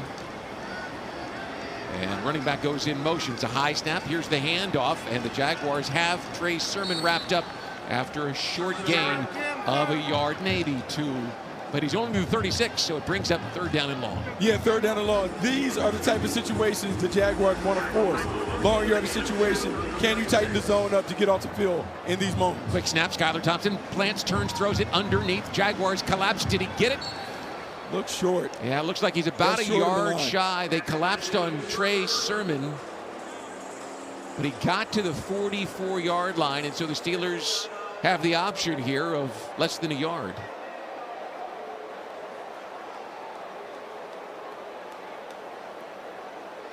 They're measuring with cameras. Do you know that? Yeah, that's pretty cool. It doesn't look the close Hawkeye system to me, like just to the naked eye. It looks like it's far away from the sticks. And I know the sticks. But why not practice it, right? Now we can practice the Hawkeye system. I love it in tennis, yes. I love it, being able to see it and go through it. As long as we can get it quickly and everyone in the fans can have that enjoyable experience, I'm all good with it. I loved it watching Wimbledon. I was upset they didn't use it at the French Open. And I'm excited now, obviously, to see it in play in the NFL. There are 6 cameras that are looking at that football out there right now and measuring the distance for the officials. It's clearly shy of the 1st down, but it's an opportunity for them to test the system, which will be in effect. And there are the cameras you see right now. 6 of them positioned around the stadium. And a chip on the ball, and here we go. This is the virtual measurement that we will see this season and they're telling you exactly how far it is. 1 foot 7 inches. And the Steelers are going to go for it. Caleb Johnson in the backfield. Jaguars pinching all the gaps up front. Skylar Thompson, a veteran quarterback, under center.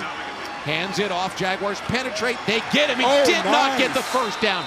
There's the Jaguars defense. And Trey Prince, the cornerback, the second-year man, got in there and made the first hit. And the Jaguars will take over. Gotta love it. Great job getting off the field. Big play by the defense, and we're back to Everbank Stadium for more preseason football after this on the Jaguars University of Florida Preseason Network.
Jaguars football is presented in part by the University of Florida, #1 university in U.S. News and World Report's #1 state for education, and by Everbank. Advantage you. Other banks talk a big game, we deliver big results. Step up your game plan at everbank.com/Jaguars. 14-6, the Steelers lead with the Jaguars. You had a huge third down stop. And the ball is back in their court. Travis Hunter enjoying the action in his NFL debut. Take a look at the drive chart for the Jaguars. 3 field goals in 5 opportunities. I'd like to see if Nick Mullins, who is 8 of 15 for 55 yards, can find a little rhythm here and get the Jaguars into the end zone, Bucky. Yeah, you do want to find the rhythm. And you see when the Jaguars offense best is a ball control outfit. 4 receivers and Bashal Tootin. Here's play action. Mullins under pressure, turns and launches this one, and it is going to be intercepted. He put it up, and Trenton Irwin couldn't come down with it, and Austin Trammell's going to make sure it stays inside the 5-yard line. That's Cameron McCutcheon. There is a flag down in the offensive backfield. This could be a late hit on the quarterback.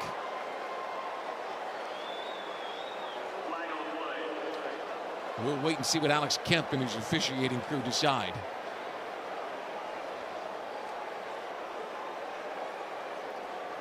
He launched that one looking for the 6'2" Irwin. And Irwin couldn't come down with it. Personal foul, roughing the passer. Defense number 92. 15-yard penalty, automatic first down. Isaiah Loudermilk gives the Jaguars new life. Yeah, now, that's previous spot. Nick Mullins gets a mulligan for a poor decision. This is one that he should never put up.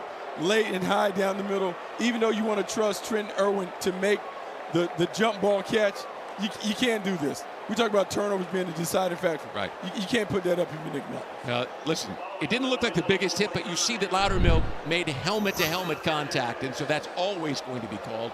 And now the ball goes to the 29-yard line. Now Nick Mullins has to make up for it. Smarter decisions. Let's see if we can put this one in the paint. He's going to be the backup quarterback in Jacksonville this year. Came with Grant Udinsky from Minnesota. Smart guy, understands the offense. Trevor Lawrence has given him a lot of credit for helping move things along. A quick drop and a quick throw, and it's a quick grab at the 21-yard line, and Irwin didn't get touched, so he got up and very smartly picks up the first down inside the 19-yard line. Yeah, one thing that we have seen from this offense, they're really working inside in breaking routes over the middle of the field. Trent Irwin here on a little inside break, catches the ball, gets up, veteran savvy, understanding he hadn't been touched, picks up a few more yards. 1st and 10 in the red zone now for Mullins. One back is the rookie from Virginia Tech. 2 receivers, a couple of tight ends. Sean Bowman's checked into the ball game for the first time this evening. And here's play action. And Mullins turns and throws it. And this is a jar to the 8-yard line. He put that one right between 2 defenders, and Irwin comes up with it. Yeah, this is the offense that we expected to see from the Jaguars. A lot of stretch, bootleg concepts. Here we see that coming out the back door. Doesn't like the flat. Ends up hitting Trent on the drag coming over the middle of the field. First down for the Jaguars. 1st and goal inside the 7-yard line. Austin Trammell checks into the ball game this evening for the first time at wide receiver. He and Irwin are at the top of your screen. Joshua Cephas is at the bottom. Mullins under center, takes a look at that defense, and now steps back into the shotgun. And a flag is thrown. We've got motion called against the Jacks. Yeah, still working out the Kings pre-snap penalty. Ball starts, offense number 74. 5-yard penalty, first down. That's big Fred Johnson, the 2nd team left tackle, played in Philadelphia on their Super Bowl championship team last year. He might be, with all due respect to Tony Baselli and to Big John Henderson, he might be the biggest Jaguar I've ever seen. You know, he's a massive human being. Yeah, I had a chance to talk to Mike Tomlin before the game. Fred came over there. He was an original Pittsburg Steeler. And Mike Tomlin talked about just didn't have enough time to work with him as a project, but he's carved out a nice career for himself. He is a big, talented guy, and I've told him he will push Walker Little, so Little's going to have to be on his game. 1st and goal. There's a quick throw, and it is caught for a touchdown. How about that? Trenton Irwin. How about that? So, Brian, something that you don't know, Trenton Irwin is from the neighborhood, my neighborhood. I've been around him since he was a kid, 11, 12 years old, watching him grow up. This is what he's always been able to do. Catch passes, put balls in the paint. Excited to see him get it done. Bounce back from a drop early to make several contested catches. Great job by Trent Irwin. And the Jaguars have their first lead of the night, 15-14, and they're going for 2. Look at that, Mullins excited. Talk about the mulligan, right? But he took advantage of it. Took advantage of it, way to pay it off. 2-point conversion, receivers are split. Tootin, the rookie running back. 20 seconds on the play clock, please. In the back. 20 seconds. I never chopped it ready. Preseason for everybody, right? Preseason for everybody, they work it all out. Officials, clock crew. Cephas at the bottom of your screen, Irwin who just caught the touchdown at the top. Mullen takes the snap for the 2-point conversion, rolling right, looking, and he's got nowhere to go, so he turns and fires it to the back of the end zone. It's incomplete, but his best throw of the night wasn't, and it was in the end zone to Trenton Irwin. How about a 3-play, 44-yard drive? Jaguars up 15-14, 11:21 to play, 3rd quarter here at Everbank Stadium.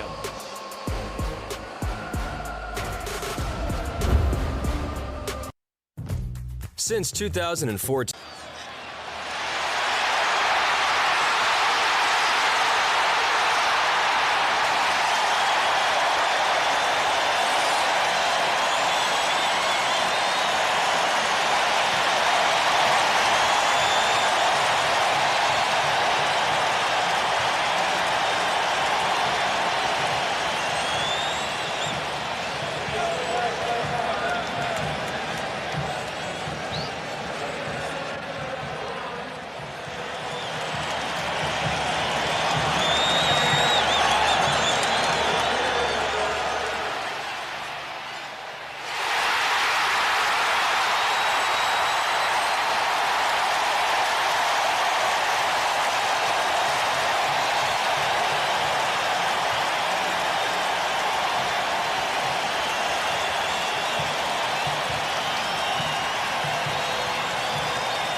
And we're back in Jacksonville where the Jaguars have their first lead of the night, thanks to a strike from Nick Mullins to Trenton Irwin in the end zone.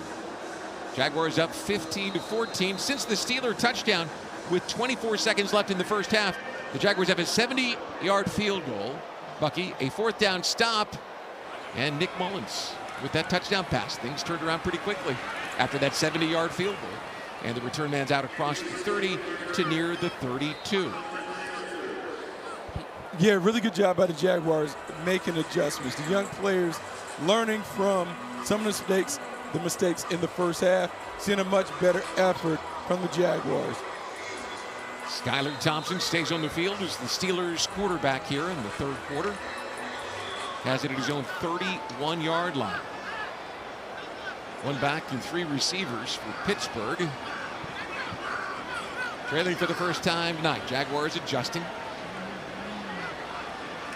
And here's the toss. Pittsburgh trying to get outside. Jags all over it. Trey Sermon nowhere to run. It's a loss of a yard. Excellent job by Christian Braswell. That was a really good job. That was what we call a toss crack. So it's a toss sweep. The wide receiver's cracking inside on a safety or a linebacker. Christian Braswell is taught. Crack and replace. Showed up. Negative play. Tackle for loss. Good job by the corner. Third season in Jacksonville for Braswell. He's been trying to stay healthy, trying to find his way onto the field, and making some noise here this evening in the Jaguars' defensive backfield. 2nd and 11, and Thompson's back to throw. Pressure coming, and it is off the hands, or maybe the foot of his intended receiver, Max Hurlman. Incomplete. 3rd and long. Yeah, 3rd and long. Jaguars have tightened up the zone coverage. And you see some veterans in there. Chad Muma, Ventrell Miller being in there, keeping everything in front, rallying close when the ball is thrown. That is what a vision and break defense does. Vision on the quarterback, break quickly, make big hits on the run. Jaguars put 2 safeties deep here with 3 receivers and a tight end in motion. Thompson takes a look. Slows things down a bit. And now takes the snap. Plenty of time in the pocket. Steps, turns, and delivers, and this one is caught, and it is a big pickup near midfield, across the 45, and down near the 40-yard line. Keshawn Williams makes the catch, eludes the defender, goes for 29. There is a flag down at the 45-yard line. In the pocket, illegal contact. Defense number 21. Penalties decline. First down. Well, there's some noise by Braswell right there. All right, let's go down to the sidelines and check in with Brett Martineau with our player interview presented by Farah & Farah, the exclusive injury law firm of the Jaguars. Brian Thomas Jr. coming off a terrific rookie year. Can't wait for the 2nd season in the NFL. But how about tonight? 11-play drive, ended up with a field goal. What do you think of the work? I feel like we did good. I feel like we got to clean up on little things. We had a couple penalties and stuff that we just got to clean up on. I feel like we needed to work, though. I feel like we needed to come out here and get this in, so we'll be ready for the season. So you're glad you did, and you also got popped pretty good. So welcome to the season, right? Yeah. We definitely needed it. We needed it as an offense, as a team. But we'll be ready when the season comes. So much talk about this offense. What's it going to look like? How does it accentuate what you do as a player? Just being able to do a lot more of like little things, little routes and stuff. So just adding to my game, expanding my route tree, just being able to do it like a lot more. Being able to have other good receivers in the offense also helps out too. You can't just double team one person, or can't just send the defense to one side. So that all helps out. What is your comfort level with the offense right now? With Trevor, you only played a half a season with him last year.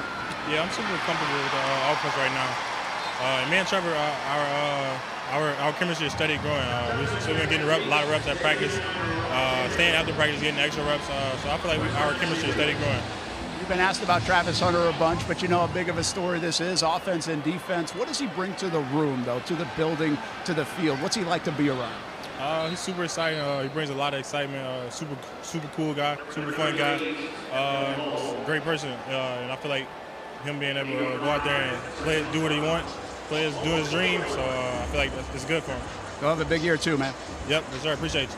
That is Brian Thomas Jr., guys. Remind you a little bit of a Jimmy Smith campaign a year ago, Brian. Let me tell you something. Jimmy Smith told me at halftime of that Colts game when we were getting set to induct Tom Coughlin into the pride of the Jaguars that he thought that kid was really good, and Jimmy Smith doesn't throw compliments around very often. So it told me a lot, and of course, 87 catches 1,280 yards and 10 touchdowns. And Brian Thomas Jr. is a legit superstar. Yeah, legit superstar. And you're right. Jay Smoot does not throw compliments out there easily. No. And it's one of the things that you have to be impressed with when you look at Brian Thomas Jr.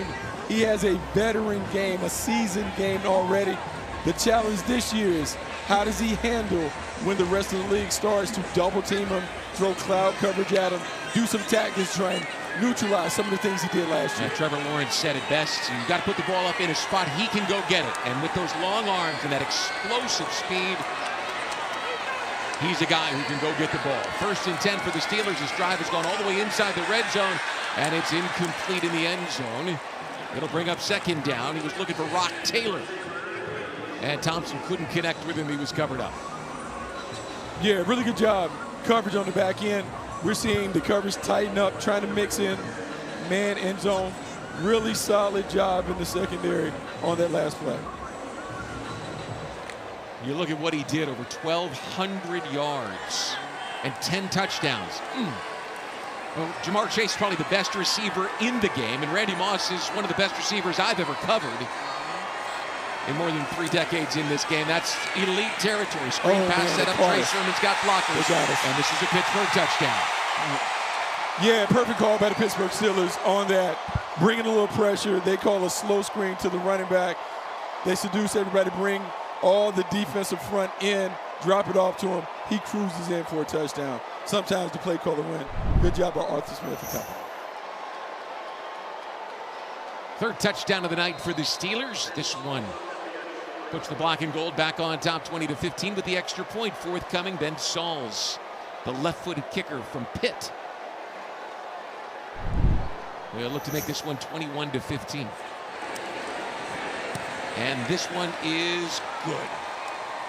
7:57 to play in the 3rd quarter. Steelers on top, 21-15. We're back in Jacksonville after this.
In Jacksonville. Time for our Subaru drive of the game, and it was the most recent one by Nick Mullins.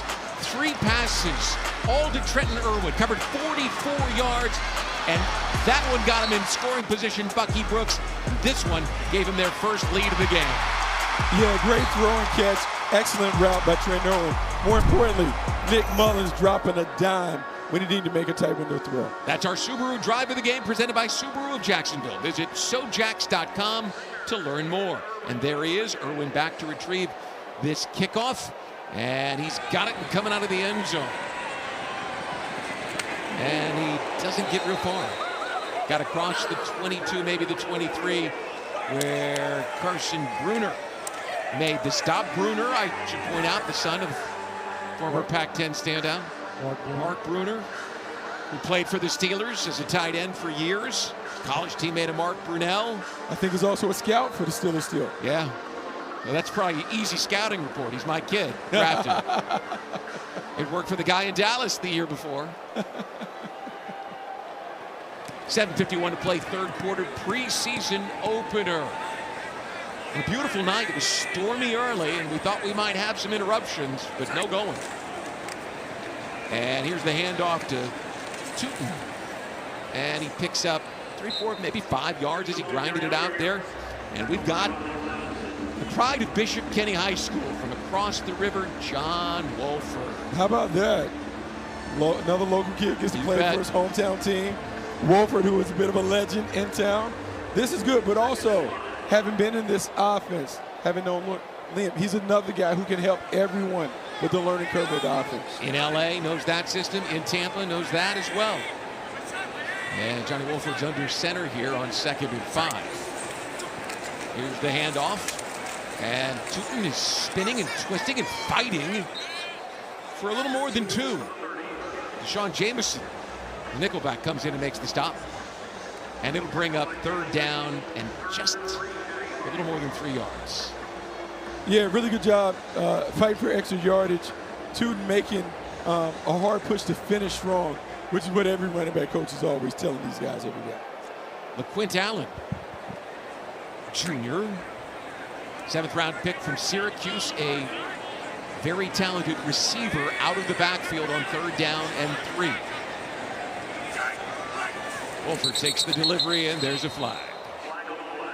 Another pre-snap penalty against the Jags. False start, offense, number 80. 5-yard penalty, 3rd down. Joshua Cephas. Yeah, Brian, one thing I can guarantee, this week they'll do a lot of stances and starts. They'll do some things to make sure that they clean up this pre-snap penalty thing that they have going on. False starts, lining up wrong, all those things. You expect some of this. You got to clean this up, though. Seems like it's been sloppier than it has. It's only the 5th penalty, but 3 of them are false starts, and that drives coaches crazy. Man, that's just easy. Just giving yards away. So it's 3rd down and 8. And Wolford's got a tight end and 3 receivers. Pressure coming. Wolford tries to get outside, scrambling and looking. And he turns and throws the ball just up for grabs, looking for Cam Camper in the hopes that somehow he could connect. No dice. Time to punt. Yeah, couldn't get it going. Pre-snap penalty didn't help. Now we got a punt and pay defense. Overall, you expect Wolford to get their group together on the sideline. They need a much better effort when they get the ball again. That's a Logan Cook. Swinging that big right leg. He'll punt to Keshawn Williams, who stands at the Pittsburgh 25-yard line. And this is a low knuckleball, and it's going to bounce and die, rolling down near the 27-yard line. Yeah, interesting technique by Logan Cook on that one. Low knuckleball, hits the ground and dies. I wish I could have that when I was playing golf. 21-15, Steelers lead. We're back after this. Go.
Jaguars football is presented in part by Farah and Farah, exclusive injury law firm of the Jacksonville Jaguars.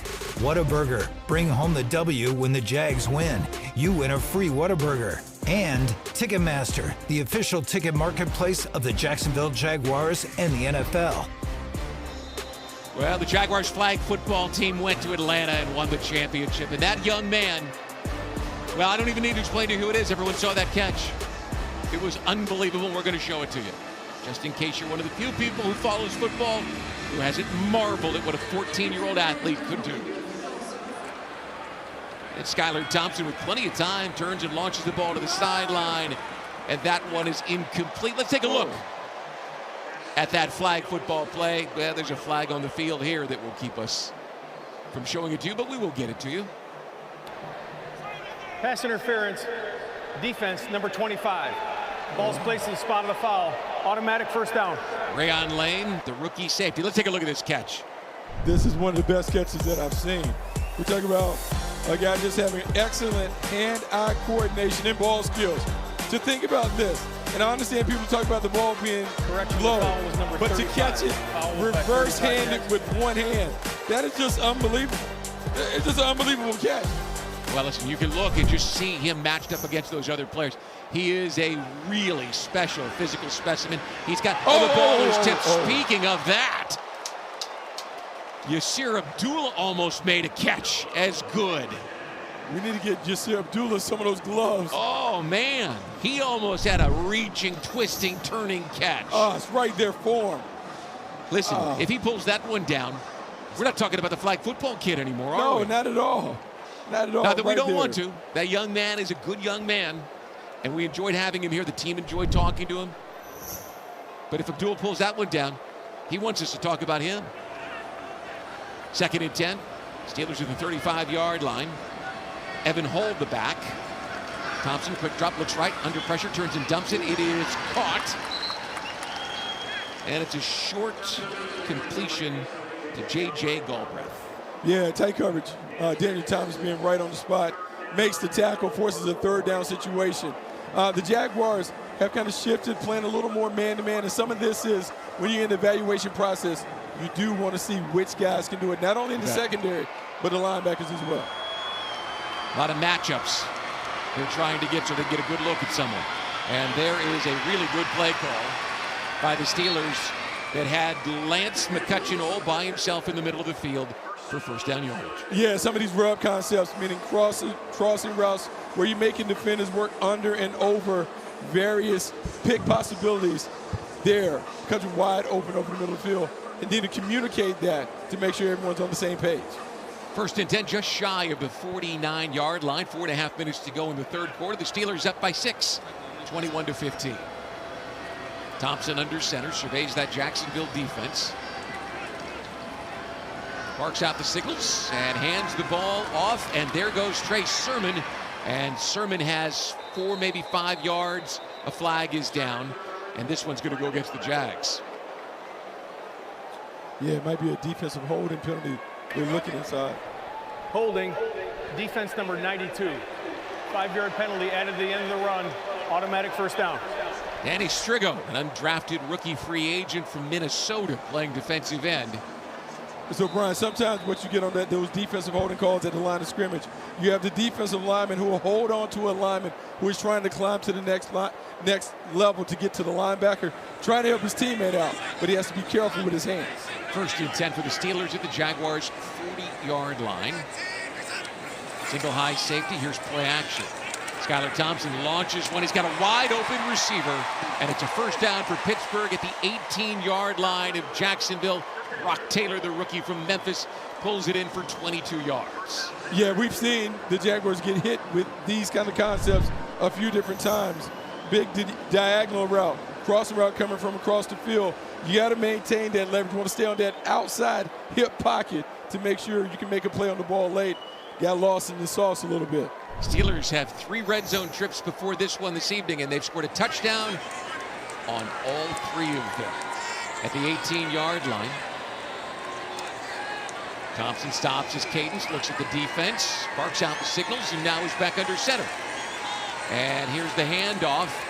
And there's not much room for Evan Hall as he picks up almost 3 to the 15-yard line. Yeah, solid job up front. You don't like giving up 3 yards on the run game. You want to force them to long yard situation. You got to do a better job of playing off the blocks at the point of attack. Steelers doing what they do here, running the ball. Yeah, kind of grinding it out a little bit. Jaguars got to stand up. And Thompson rolling out right, turns and throws. He's got a receiver, and the catch is made near first down yardage for Hall. So it'll bring up 3rd down and a little more than a yard. Ball is between the 9 and the 10. They got to get to the 8. So it's about a 6-yard pickup for Hall, and Jordan Jefferson checks into the ball game. Second-year defensive tackle, wide body from LSU. They're hoping to get his running mate from LSU, Mason Smith, back on the field before too long. Ticking down to 2 minutes to play in the 3rd quarter. A high snap. Thompson pulls it down, and the Jaguars can't stop the forward progress by Hall. It's 1st and goal for Pittsburgh inside the 7.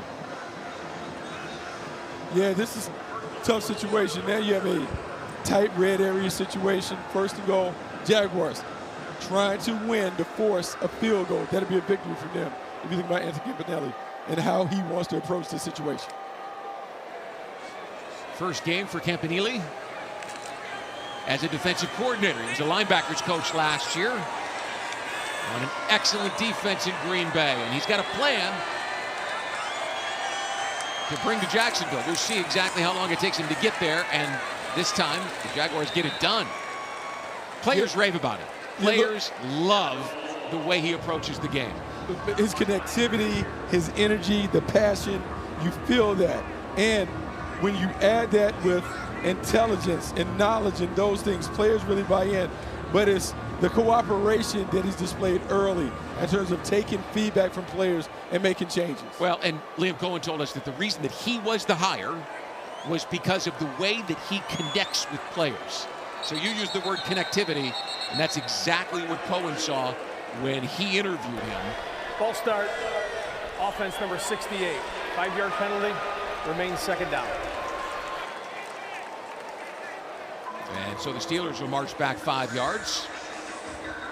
Call it 2nd and goal from the 12-yard line. He's an engaging guy. He's with great intensity. And listen, you and I talked about before the Packers game last year, we talked about how good that Packers defense was. And you said that Packers players almost always are in position to make plays. They're never out of position. And that's a big part of the Jaguars. If you think about some of the issues from last year, different coaching staff, but man, just alignment, assignment, and adjustment, knowing where to line up, knowing what your assignment is, and how you're going to adjust to whether motions and those things. If they can just master that area, it gives them a chance. Don't get beat by alignment and assignment early. Antonio Johnson makes sure that Evan Hall does not pull that one in. And so it's 3rd down and goal from the 12-yard line. Steelers have converted 7 of 10 this evening and 5 of the last 6. So here's a test for Coach Camp's defense. Little wins, right? Try to stack some little wins together here.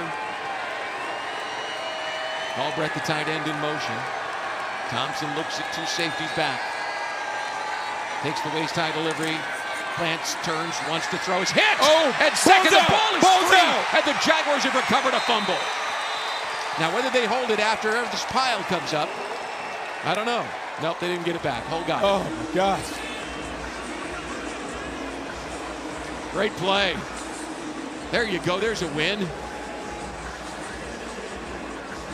Man, that was right there for him. Ball sitting right there. Timeout. And the Jaguars defense comes up with a big one, down 21-15. And we'll see what the Steelers do on 4th down and 18. You said they needed a win. That's a win if you force a field goal. That is a win. Come a long way. Good job. We're set to start the 4th quarter when we return to Everbank Stadium in Jacksonville right after this.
Jaguars football is presented in part by the University of Florida, #1 university in U.S. News and World Report's #1 state for education, and by Everbank, Advantage U.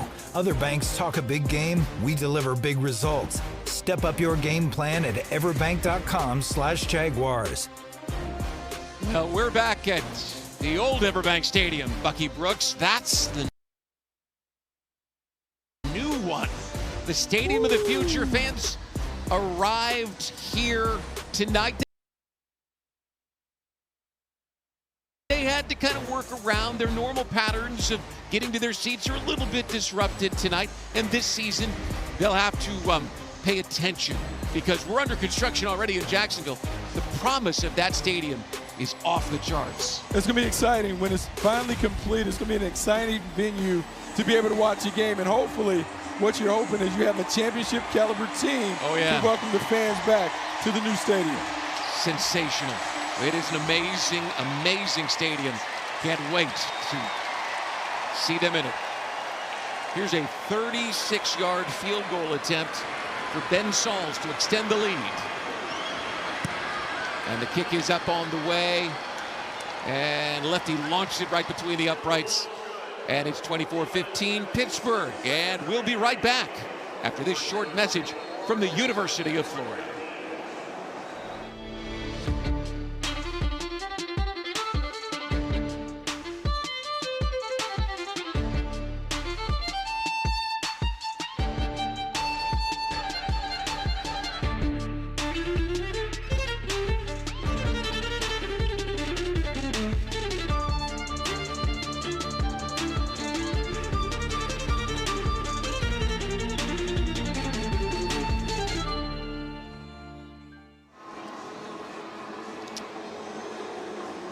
Time now for Finding Solutions, presented by the University of Florida, the #1 university in U.S. News and World Report, the #1 state for education, and something we've been talking about all night. Something that the Jaguars have to solve is their running game in short yardage, and we'll talk about that through the fourth quarter. First, though, see if the Jaguars can do something with this kick. And away we go. Coming out of the end zone. And Dorian Singer decides to bring it out. We're talking about finding solutions from the University of Florida. Jaguars got to get the running game going. What solutions have you seen this evening? What do you expect to see this season? Well, the biggest thing is Liam Cohen is going to make a commitment to the running game. When we talked about it, he talked about you need the running game to set the tone in terms of a physical standpoint, but also you want the running game to be able to alleviate some of the pressure on the quarterback, not just by handing the ball off, but by creating one-on-one opportunities on the outside. If you can run the football effectively, it gives you big play potential in the passing game. Finding Solutions brought to you by the University of Florida, the #1 university in U.S. News and World Report, the #1 state for education. Singer just scooted up the sideline for 21 yards, and the Jags in business. Yeah, now this is a big part of the offense, being able to run after the catch. Great catch, makes the first defender miss, and what should have been a 5-yard game becomes a significant game, almost an explosive play because he was able to run after the catch. The First and 10 line is brought to you tonight by PRI Productions, the official event production company of the Jaguars. First and 10 at the 47-yard line. Quentin Morris checks in at tight end. Tootin is in the backfield. He takes the handoff running right, stutter steps, tries to turn it back, but the Steelers were all over it. No gain on the play, maybe even lost a few feet. Yeah, good job by the Steelers. Penetration killed the running game at the point of attack. You want to get a better push from the front line. Didn't see that happen on this play. They were facing a 2nd and long situation. Former Jagasese Odumewo made the stop there, and I said the name because I practiced it all year last year, and I wanted to see if I could still do it. I got it. I got it. 2nd and 10. Ball near the 47-yard line. And Johnny Wolford takes the waist-high delivery. Time in the pocket, turns and launches the pass, and this one is caught. And more. Look at him go. Down the sideline, Eli Pankow. And let's check in on the sidelines with Brent Martineau, our player interview presented by Farah & Farah, the exclusive injury law firm of the Jaguars after that 17-yard pickup. And nice pickup there. We're here with Trayvon Walker, trying to stop pickups like that all season long. Got a little work in today. Obviously not ideal, the result of it, but what do you think of the work? I mean, it was good to get the field, get back on the field with the guys, but obviously we can definitely do better. They did a little bit of hurry up, but like I said, it's the first time back on the field with the guys. I feel like it's nothing that we can't correct. How is this coming together? A lot of new faces and voices and parts moving around. What do you think on the practice field? Guys, we look good at practice. Like I say, we just have to continuously bring that energy, effort, everything from the practice field to the game field now that we're starting to get into the preseason and just continuously doing what we've been practicing on the whole offseason. How do you feel as a player as you continue to ascend here in year 4? You've been able to stack good seasons on top of each other. Where are you as a player in the league?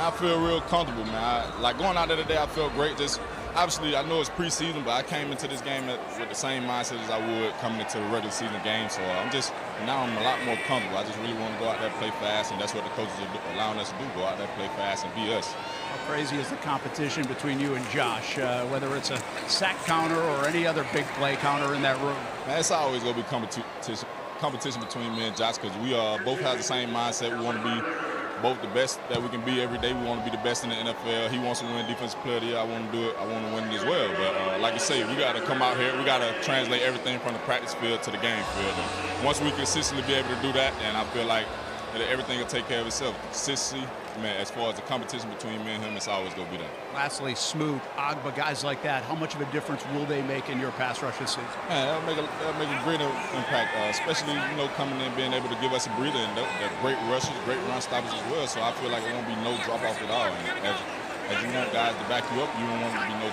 back-off. You want guys who can come in that you can trust, and obviously they're both veteran guys, and they're both great players as well. Trayvon Walker, have a great season, man. Thank you.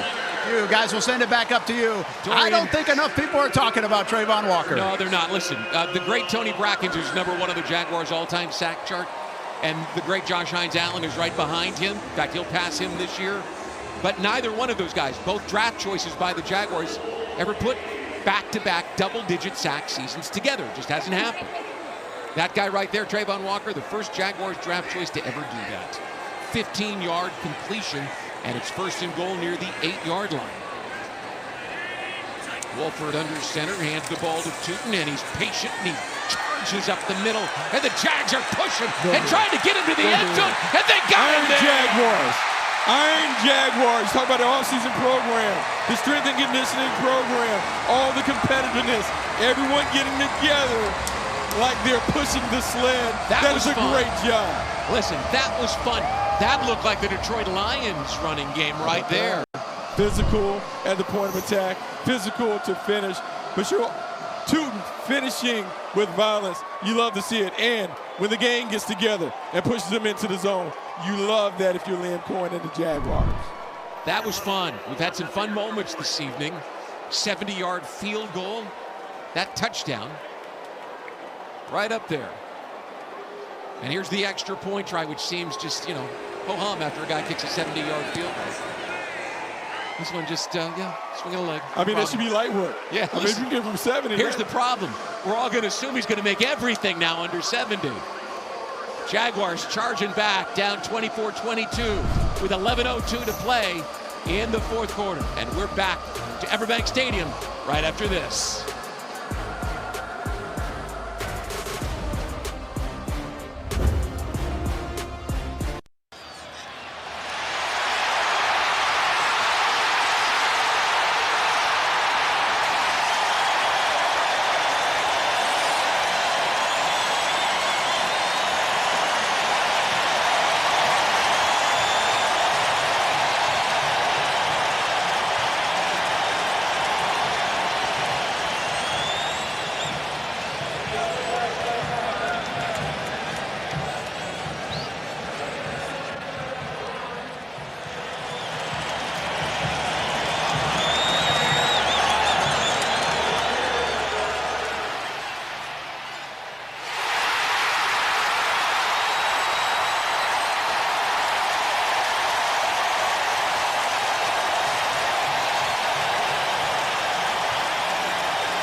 Well, we talked about wanting to see an improved running game. Facial Tootin and the offensive line just gave it to us. What a fun play as they just would not be denied en route to the end zone. A charging, pummeling, pounding kind of touchdown. Look, it's not talked about a lot at the NFL level, the importance of the strength and conditioning program as it relates to adding to the culture that the head coach wants to create. When we talk about wanting a physical running game, you got to get that done in the offseason. We've seen that. All right, well, the Prowler jerseys are back. Don't we all love them? You can snag tickets to all 4 throwback games this season and get a limited edition keychain with a throwback pack. On sale now. Week 3 against the Texans, Monday Night Football against Kansas City, and a couple of divisional matchups against the Colts and the Titans late in the season when perhaps the division is on the line. Wouldn't it be fun to do it in those throwbacks? 10:55 left to play. Jags trail this one 24-22. Here's play action. Thompson stumbles a bit now, wants to throw back. Has to step to avoid. He's under pressure. And the ball is batted away. Miles Cole got out there with those long arms and knocked it down. Yeah, really good job. Coverage was solid in the back end. That allowed the pressure to eventually get close to Thompson. But then just a great play. Everyone taking care of their responsibilities. Alignment, assignment, adjustment. We talked about the importance of it. Great job by the second and third unit. We heard about Miles Cole last year when the Jaguars picked him at the end of the draft in 2024. All the measurables, he's 6'6", he's got long arms. Made a couple of plays tonight. One of those developmental players, draft and develop. What the great franchises do. And Thompson wants to set up the screen, and there is room. And the Jaguars are around him, but they don't get him on the ground. Lou Nichols just was given a seam as someone missed a tackle, and it's close to a first down. Take a look at the replay. It replays this quarter, presented by Everbank. Advantage you. Yeah, Other banks talk a big game. They deliver results. Step up your game plan at everbank.com/Jaguars. Yeah, this is one of the things when you play more zone defense, vision and break. But the big part of it is you have to tackle well in space. Close, but now you got to be able to get the ball carrier, the pass catcher, down. Tackling's one of the things that Liam Cohen told us yesterday they were eager to see. You can't really do it on the practice field. You can't do it in a scrimmage. This is the first live tackling they've had since they opened camp. Here's the short handoff, and Nichols is going to get the first down as he crosses the 43 and reaches for the 44, maybe even to the 45. Ethan Downs makes the stop for the Jaguars.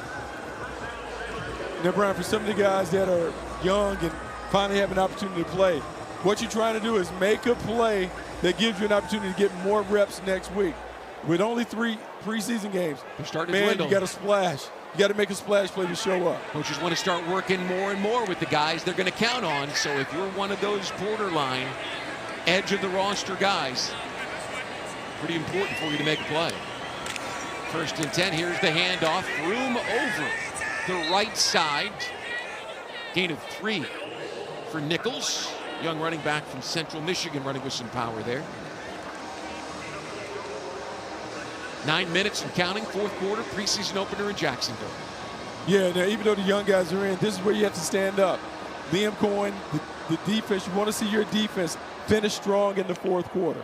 The Pittsburgh Steelers aren't quite in the 4-minute offense when they're trying to run it out, but you have to be able to turn the spigot off when it comes to the running game. Man in motion, and Thompson looks at the defense. Hand signals, now he's got what he wants. And it's Nichols again, running wide left, and look at him pound his way over Jack Kaiser and pick up a first down. The rookie linebacker from Notre Dame was not in a good position to get him to the ground, and Rayon Lane, another rookie, had to do it. 8-yard gain. Yeah, not ideal. In the game, you have opportunity to be the hammer or the nail.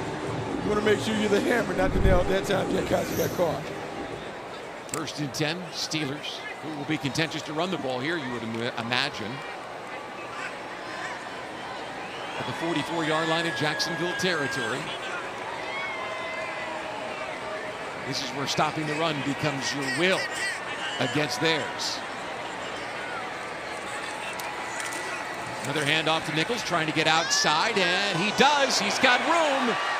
Jaguars finally get him on the ground. Yeah, Brian. First down. Yeah, Brian, what you talking about? It's not an X and O's thing. It's the will. It's your identity. Are you going to be a team that is tough enough to get these stops against a physical team on the ground? That's what it comes down to, your mentality. Go back to what we talked about earlier. Liam Cohen told us yesterday, we have to become a physically and mentally tough team. This scenario right here challenges both. He'd like to have something he could show him in the meeting room. Evan Holt checks into the game. And a timeout is called for the snap. Timeout, Jacksonville. Their first of the half. 7 minutes to play. 24-22, Steelers driving. We're back to Jacksonville in just a moment.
For our Seriously Nice player of the game, presented by Breeze Airways. Seriously Nice. Listen, I don't know whether there's a breeze at his back or not. He didn't need it. Absolutely didn't need it. Nailed a 70-yarder.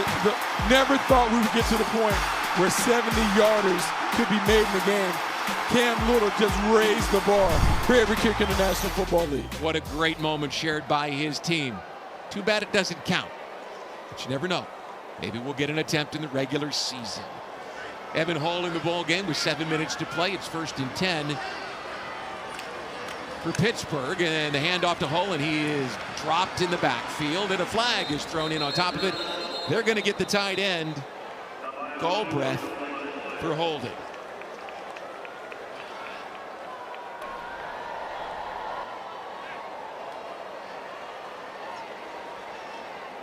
Yasir Abdullah wrapped him up. Alice Kemp still looking for the Jaguars to tell him what Holding. they want. Offense number 72. The penalties declined. 2nd down. 60 reports. Okay. So it's a loss of about 4 yards on the play. Yeah, loss of 4 yards. And one of the things we talked about early in the game, Liam Number Cohen. 60 has reported eligible. 60 is eligible. We talked about Liam Cohen, talked about managing the overall game. This is a great practice in terms of, okay, what are we going to do in these situations? Other teams in 4-minute offense, how are we going to use our timeouts? What are the strategies and tactics we're going to employ? Great practice not only for the players, but for the head coach. Skylar Thompson in since mid-second quarter, takes the snap, play action under pressure, has to run, turns and throws, and misses his intended target. He was looking for Lou Nichols, and instead it's incomplete. 3rd down and 14, and that particular play right there pays off for Liam Cohen. B.J. Green, the undrafted rookie from Colorado, helps him out. Because now all of a sudden you didn't have to take the penalty, and it's third down, not second down. Yeah, great job by B.J. Green. Just the effort, the energy, trying to get to the quarterback, force a hurry throw. Nice job from the rookie from Colorado. Ball to the 34-yard line. Steelers up 24-22. Pressure coming now. Thompson turns and delivers, and it is... Was it caught? I didn't see a signal. And there is a flag down in the secondary. Yeah, so we'll watch both of these. Critical defensive holding. While the quarterback had the ball in the pocket, illegal contact. Defense number 50. 5-yard penalty from the previous spot. Automatic first down. That's a backbreaker. You have third down and 14. Now it's first down and 10. Off the field, and this is one of the things that sometimes your young players have to get used to. Different rules in the pros in terms of how long you put your hands on, those things. As they're adapting and adjusting, you can have some of these missteps, but man, that's a critical error. You see Anthony Campanile, a linebackers coach last year, just shaking his head because that was a linebacker. Branson Combs. Here's the handoff. Lou Nichols stutter steps, pauses. He's very patient. Gets to the outside, and the Jaguars cover him up after a few yards. Yeah, really good job shutting the door. Not having any leaks at the point of attack. And then finally, enough guys rallying to the ball to get the running back down. Clock continues to run. Steelers facing second down. Content to just keep running the ball. And that's sort of a coach's mentality in the fourth quarter anyway, of a preseason opener. Yeah, now some of this is tactical. You're working on strategies, but a lot of it is, okay, we got the work in. Hey, let's get out of here. Make sure all of our guys are healthy and available for week 2. Ball to the 27 of Jacksonville territory. And Thompson takes it under pressure. Launches this one for the end zone, and it is caught. Touchdown. What a catch. Keshawn Williams just took it away from the defensive back and scores a Steeler touchdown, 26-yard strike. I thought that Skylar Thompson was really just heaving the ball because pressure was coming up the middle. Yeah, just got caught in a pressure situation. Cover 0 blitz. All out hit it. Look, the defensive back is right there. He has vision on the ball, has his hands up, and just goes through his hands, plays through the pocket. Great catch by the Steelers wide receivers. It's one of those things, 50-50 ball. Keyshawn Williams comes down with a catch. And so the Steelers extend their lead. It's 30-22. The extra point will make it 31-22. With 5:16 to play, the Jaguars offense will be on the field when we return to Everbank Stadium in Jacksonville right after this.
is presented in part by Farah & Farah, exclusive injury law firm of the Jacksonville Jaguars.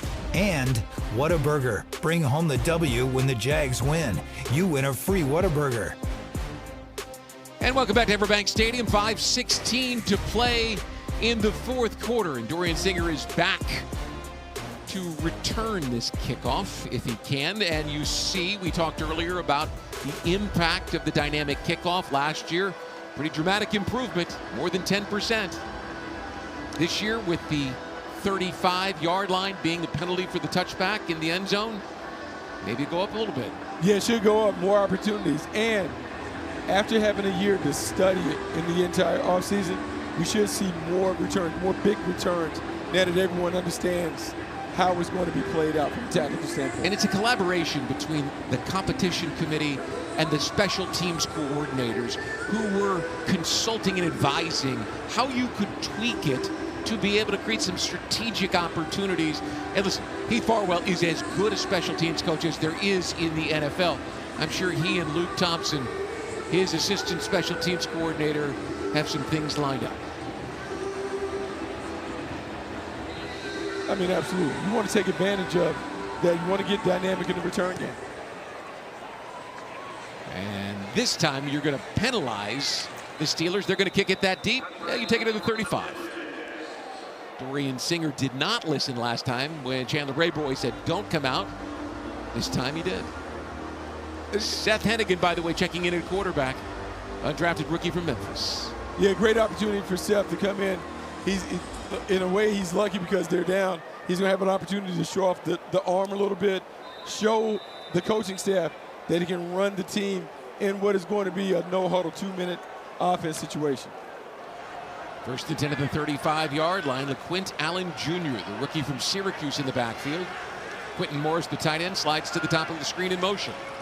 Steelers with a single high safety. There's the waist-high delivery. Hennigan turns and throws, and Allen has it, and he's up the sideline across the 40-yard line, and they'll put him out of bounds at the 42 for a pickup of 7 yards. It'll be 2nd and 3. Yeah, sometimes this is the easiest situation to jump into as a quarterback. Soft coverage, balls coming out, quick rhythm throw. Stacked receivers, and Hennigan turns and delivers a dart. This one caught by the tight end, Morris. Came to the Jaguars in free agency via the Buffalo Bills. 1st and 10 Jacksonville at their 47-yard line. Clock ticking, 4:41 and counting. Hennigan stays in the shotgun. A little bit of a low snap, shuffles his feet, turns and delivers it out of the backfield. LaQuint Allen Jr. tries to go inside, has to go to the outside, and the boundary was not helpful. Carson Bruner makes the stop after a very short gain, less than a yard. Yeah, less than a yard. Didn't get much out of that. Threw the check down on the outside. Not fully in a 2-minute mode, but you always want to be aware of where the sideline is to save some precious seconds. So a tight end and 3 receivers now for the Jaguars offense in attack mode, trying to get the ball down the field in a hurry. And Hennigan plants, turns and delivers a dart. Nice. This one to the 37-yard line. And the rookie has the Jaguars in position. Cam Camper, an undrafted rookie from Boise State, makes a 14-yard catch. And the Jags at the 37-yard line. Hennigan steps up to avoid the pressure. With time, looks to the boundary. He's got a receiver, and a beautiful catch is made. Did they say it was out of bounds? Chandler Brayboy looked like he had it, could not, in fact, pull it in. I mean, terrific throw. Went through his hands. Right there. That, you're talking about getting reps. That's one that he will be thinking about until the early morning hours. 3:37 left in the fourth quarter. 31-22 Steelers. Liam Cohen would love to have the opportunity to try an onside kick. There's a quick throw. Singer has got it.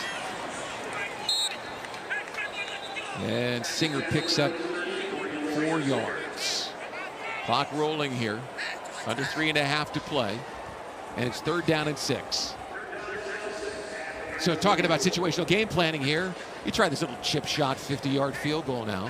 Yeah, there are a few different ways you can approach it. You don't get the first down, kick the field goal, onside kick, and see if your offense can find a way to win it. Remember when a 50-yard field goal wasn't considered a chip shot? I mean, now it is in Jacksonville now. Yeah, now if you knock down 70 yards. It is in Jacksonville now.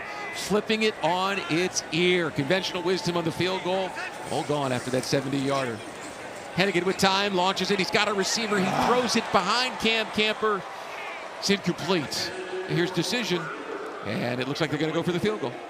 Yeah, this is a great opportunity. Liam Cohen playing out some different strategies. Yeah. One that can come and play during the regular season. Can we make the field goal, then get an onside kick, and see if you can finish it with a terrific 2-minute drill that ends in a game-winning score. So here's a 52-yard field goal. Tonight, Cam Little's connected from 41, 40, and 70 yards. What a kick. What a night. And this one is up, and it is on the way. And he got it. I think it went a little low because there was great pressure from the outside by the Steelers, but it cuts the lead back to 6, 31-25 with 2:45 left to play. Man, what a great offensive weapon in Cam Little. Let's take a look at what Travis Hunter accomplished tonight. He was one of our big storylines, our Tico Peoples Gas hot take. And he had a couple of catches for 9 yards.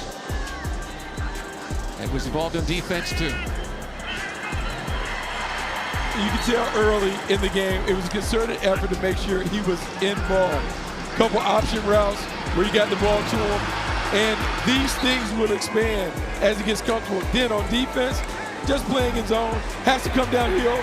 Got to make a better tackle. But he's active, he's aware, he was involved. And the more reps he gets, the better he's going to be on each side of the ball. Listen, you might name him the player of the game for being, right, for playing on both sides, except that Cam Little has 202 yards of field goals, right? 70, 52, 41, 40. It's Cam Little. Oh, it's his night. 70-yarder. 70-yarder, yes. Give him a little chip shot. Jags playing strategy, going to make the Steelers return it.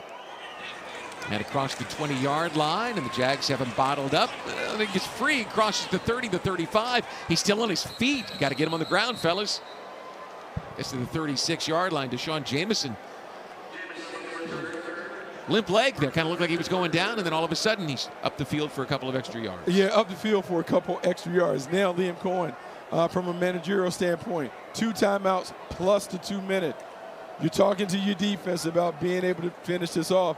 It'll be interesting to see, does Cohen use his timeouts Number 60 on the front end of the 2 eligible. 60 is eligible.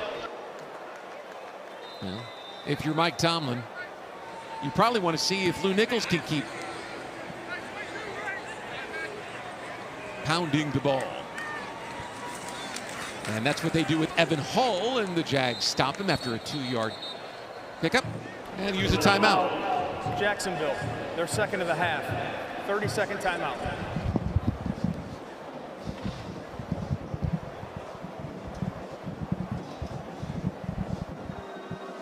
Tomlin's been around this game a long time, Bucky Brooks.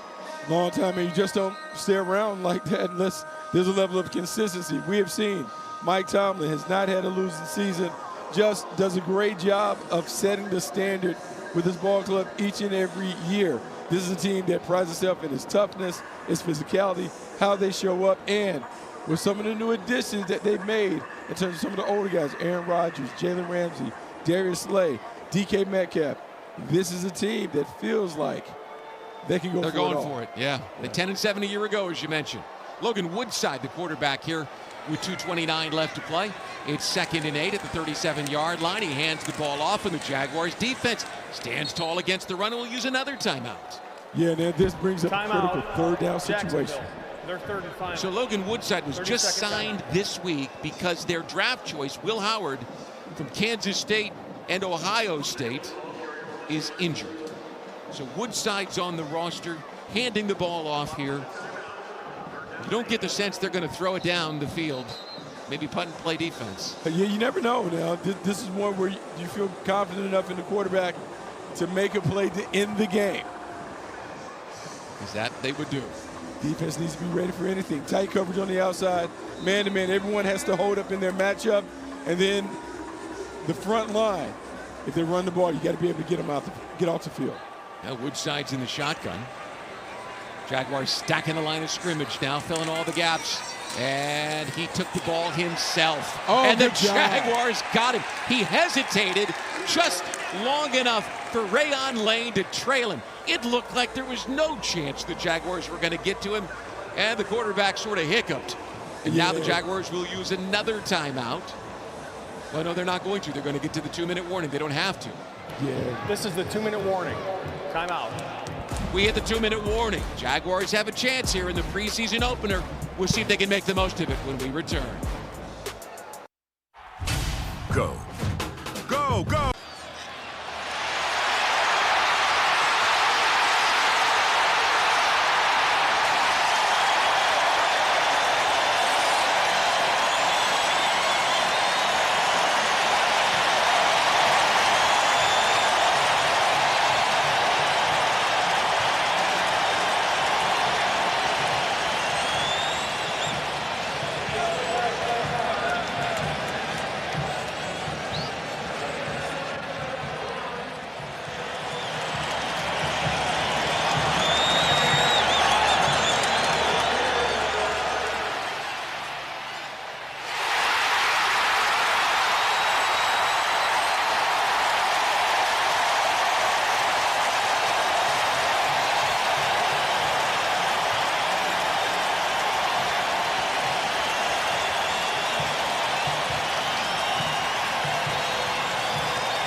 Liam talked about this in the production meeting about just first-time head coach trying to go through all the mechanics of being a head coach, managing the entire team and calling plays.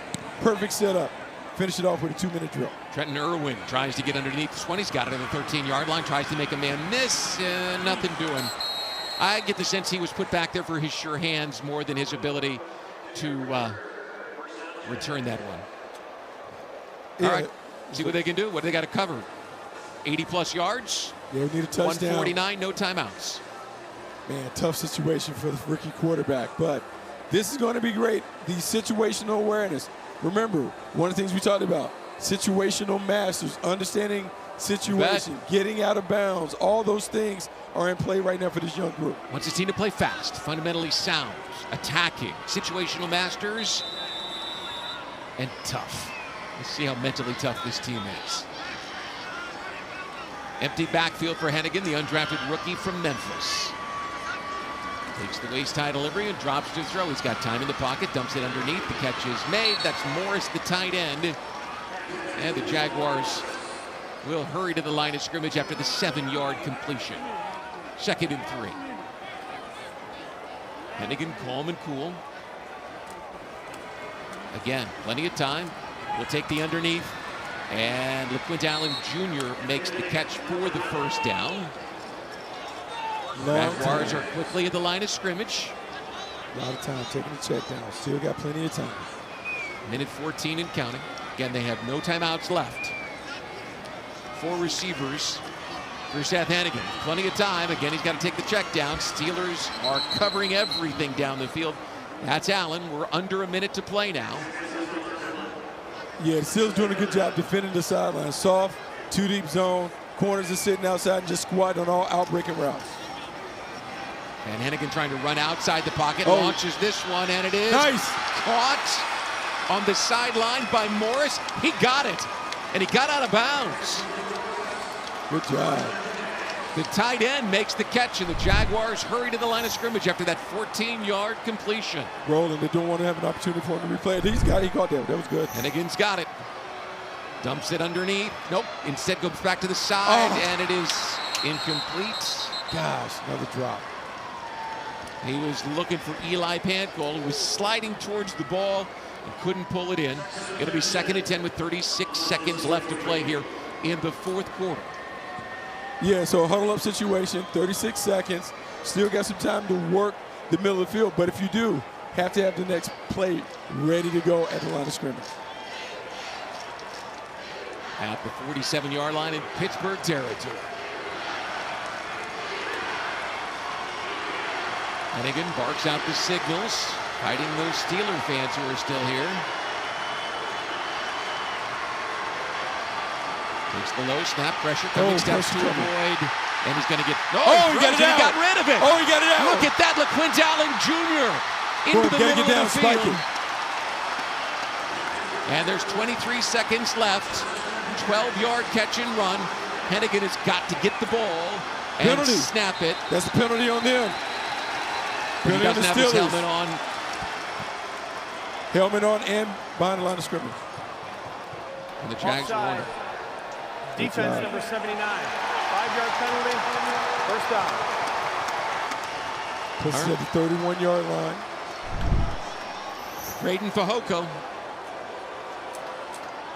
It's a good job by Hannigan, just keeping it alive. A blind throw. Listen, he couldn't get it to a running back more suited for it. That's what LaQuint Allen Jr. did at Syracuse so very well. Excellent receiving back was the word on him. Absolutely. 16 seconds to play. 31 yards between the Jaguars and a potential win. Pressure coming, Hannigan on the run. He's going to take it himself and go out of bounds. Good, smart play. With 9 seconds left at about the 29-yard line. So depending on how they play this, may have 2 plays, but it has to be a play out of bounds. If not, it's going to have to be 2 tosses into the end zone. Impressed by Hannigan. Look, Played a lot of football at Memphis. You don't throw for over 100 touchdowns in college without being a guy who understands the passing game and situational football. He played big-time high school ball in Texas, too, so chances are he's seen some situations in his young career, but not in the NFL. So what will he do? 9 seconds to play from the 29-yard line, and he's turning and throwing it quickly, and the catch is made inbounds. Pankol's got it, but he won't get back to the line of scrimmage, and that'll do it. That's bad. That's the end of the game. And the Steelers will hold on for a win, 31-25 here on the opening night of the preseason. Of course, we've got 2 more broadcasts for you. Next Sunday, we will be in New Orleans when these Jaguars travel to take on the New Orleans Saints. All right, an exciting broadcast, a 70-yard field goal. None of us in this booth have ever seen that before, ever. And we saw a couple of nice touchdown tosses, and then the rushing touchdown by Bashal Tutin. Yes, there's some things that you can clean up. You like what you saw. Cam Little, though, the 70-yarder, that's going to be the headliner coming out of this one. I want to thank everybody, including Brent Martineau on the sidelines tonight, and our team up here. We've got Tracy, and we've got Will, and we've got Tom. We don't do this all by ourselves. And, of course, the excellent production team from Winkler Productions in the truck outside, providing the video and graphic support. A good start for the Jaguars. Didn't end with a win, but we saw some things. And, of course, the head coach has some things that he can work on. We'll join you from the Mercedes-Benz Superdome next Sunday in New Orleans. Thanks for joining us for the Jaguars preseason opener on the University of Florida Jaguars Preseason Television Network.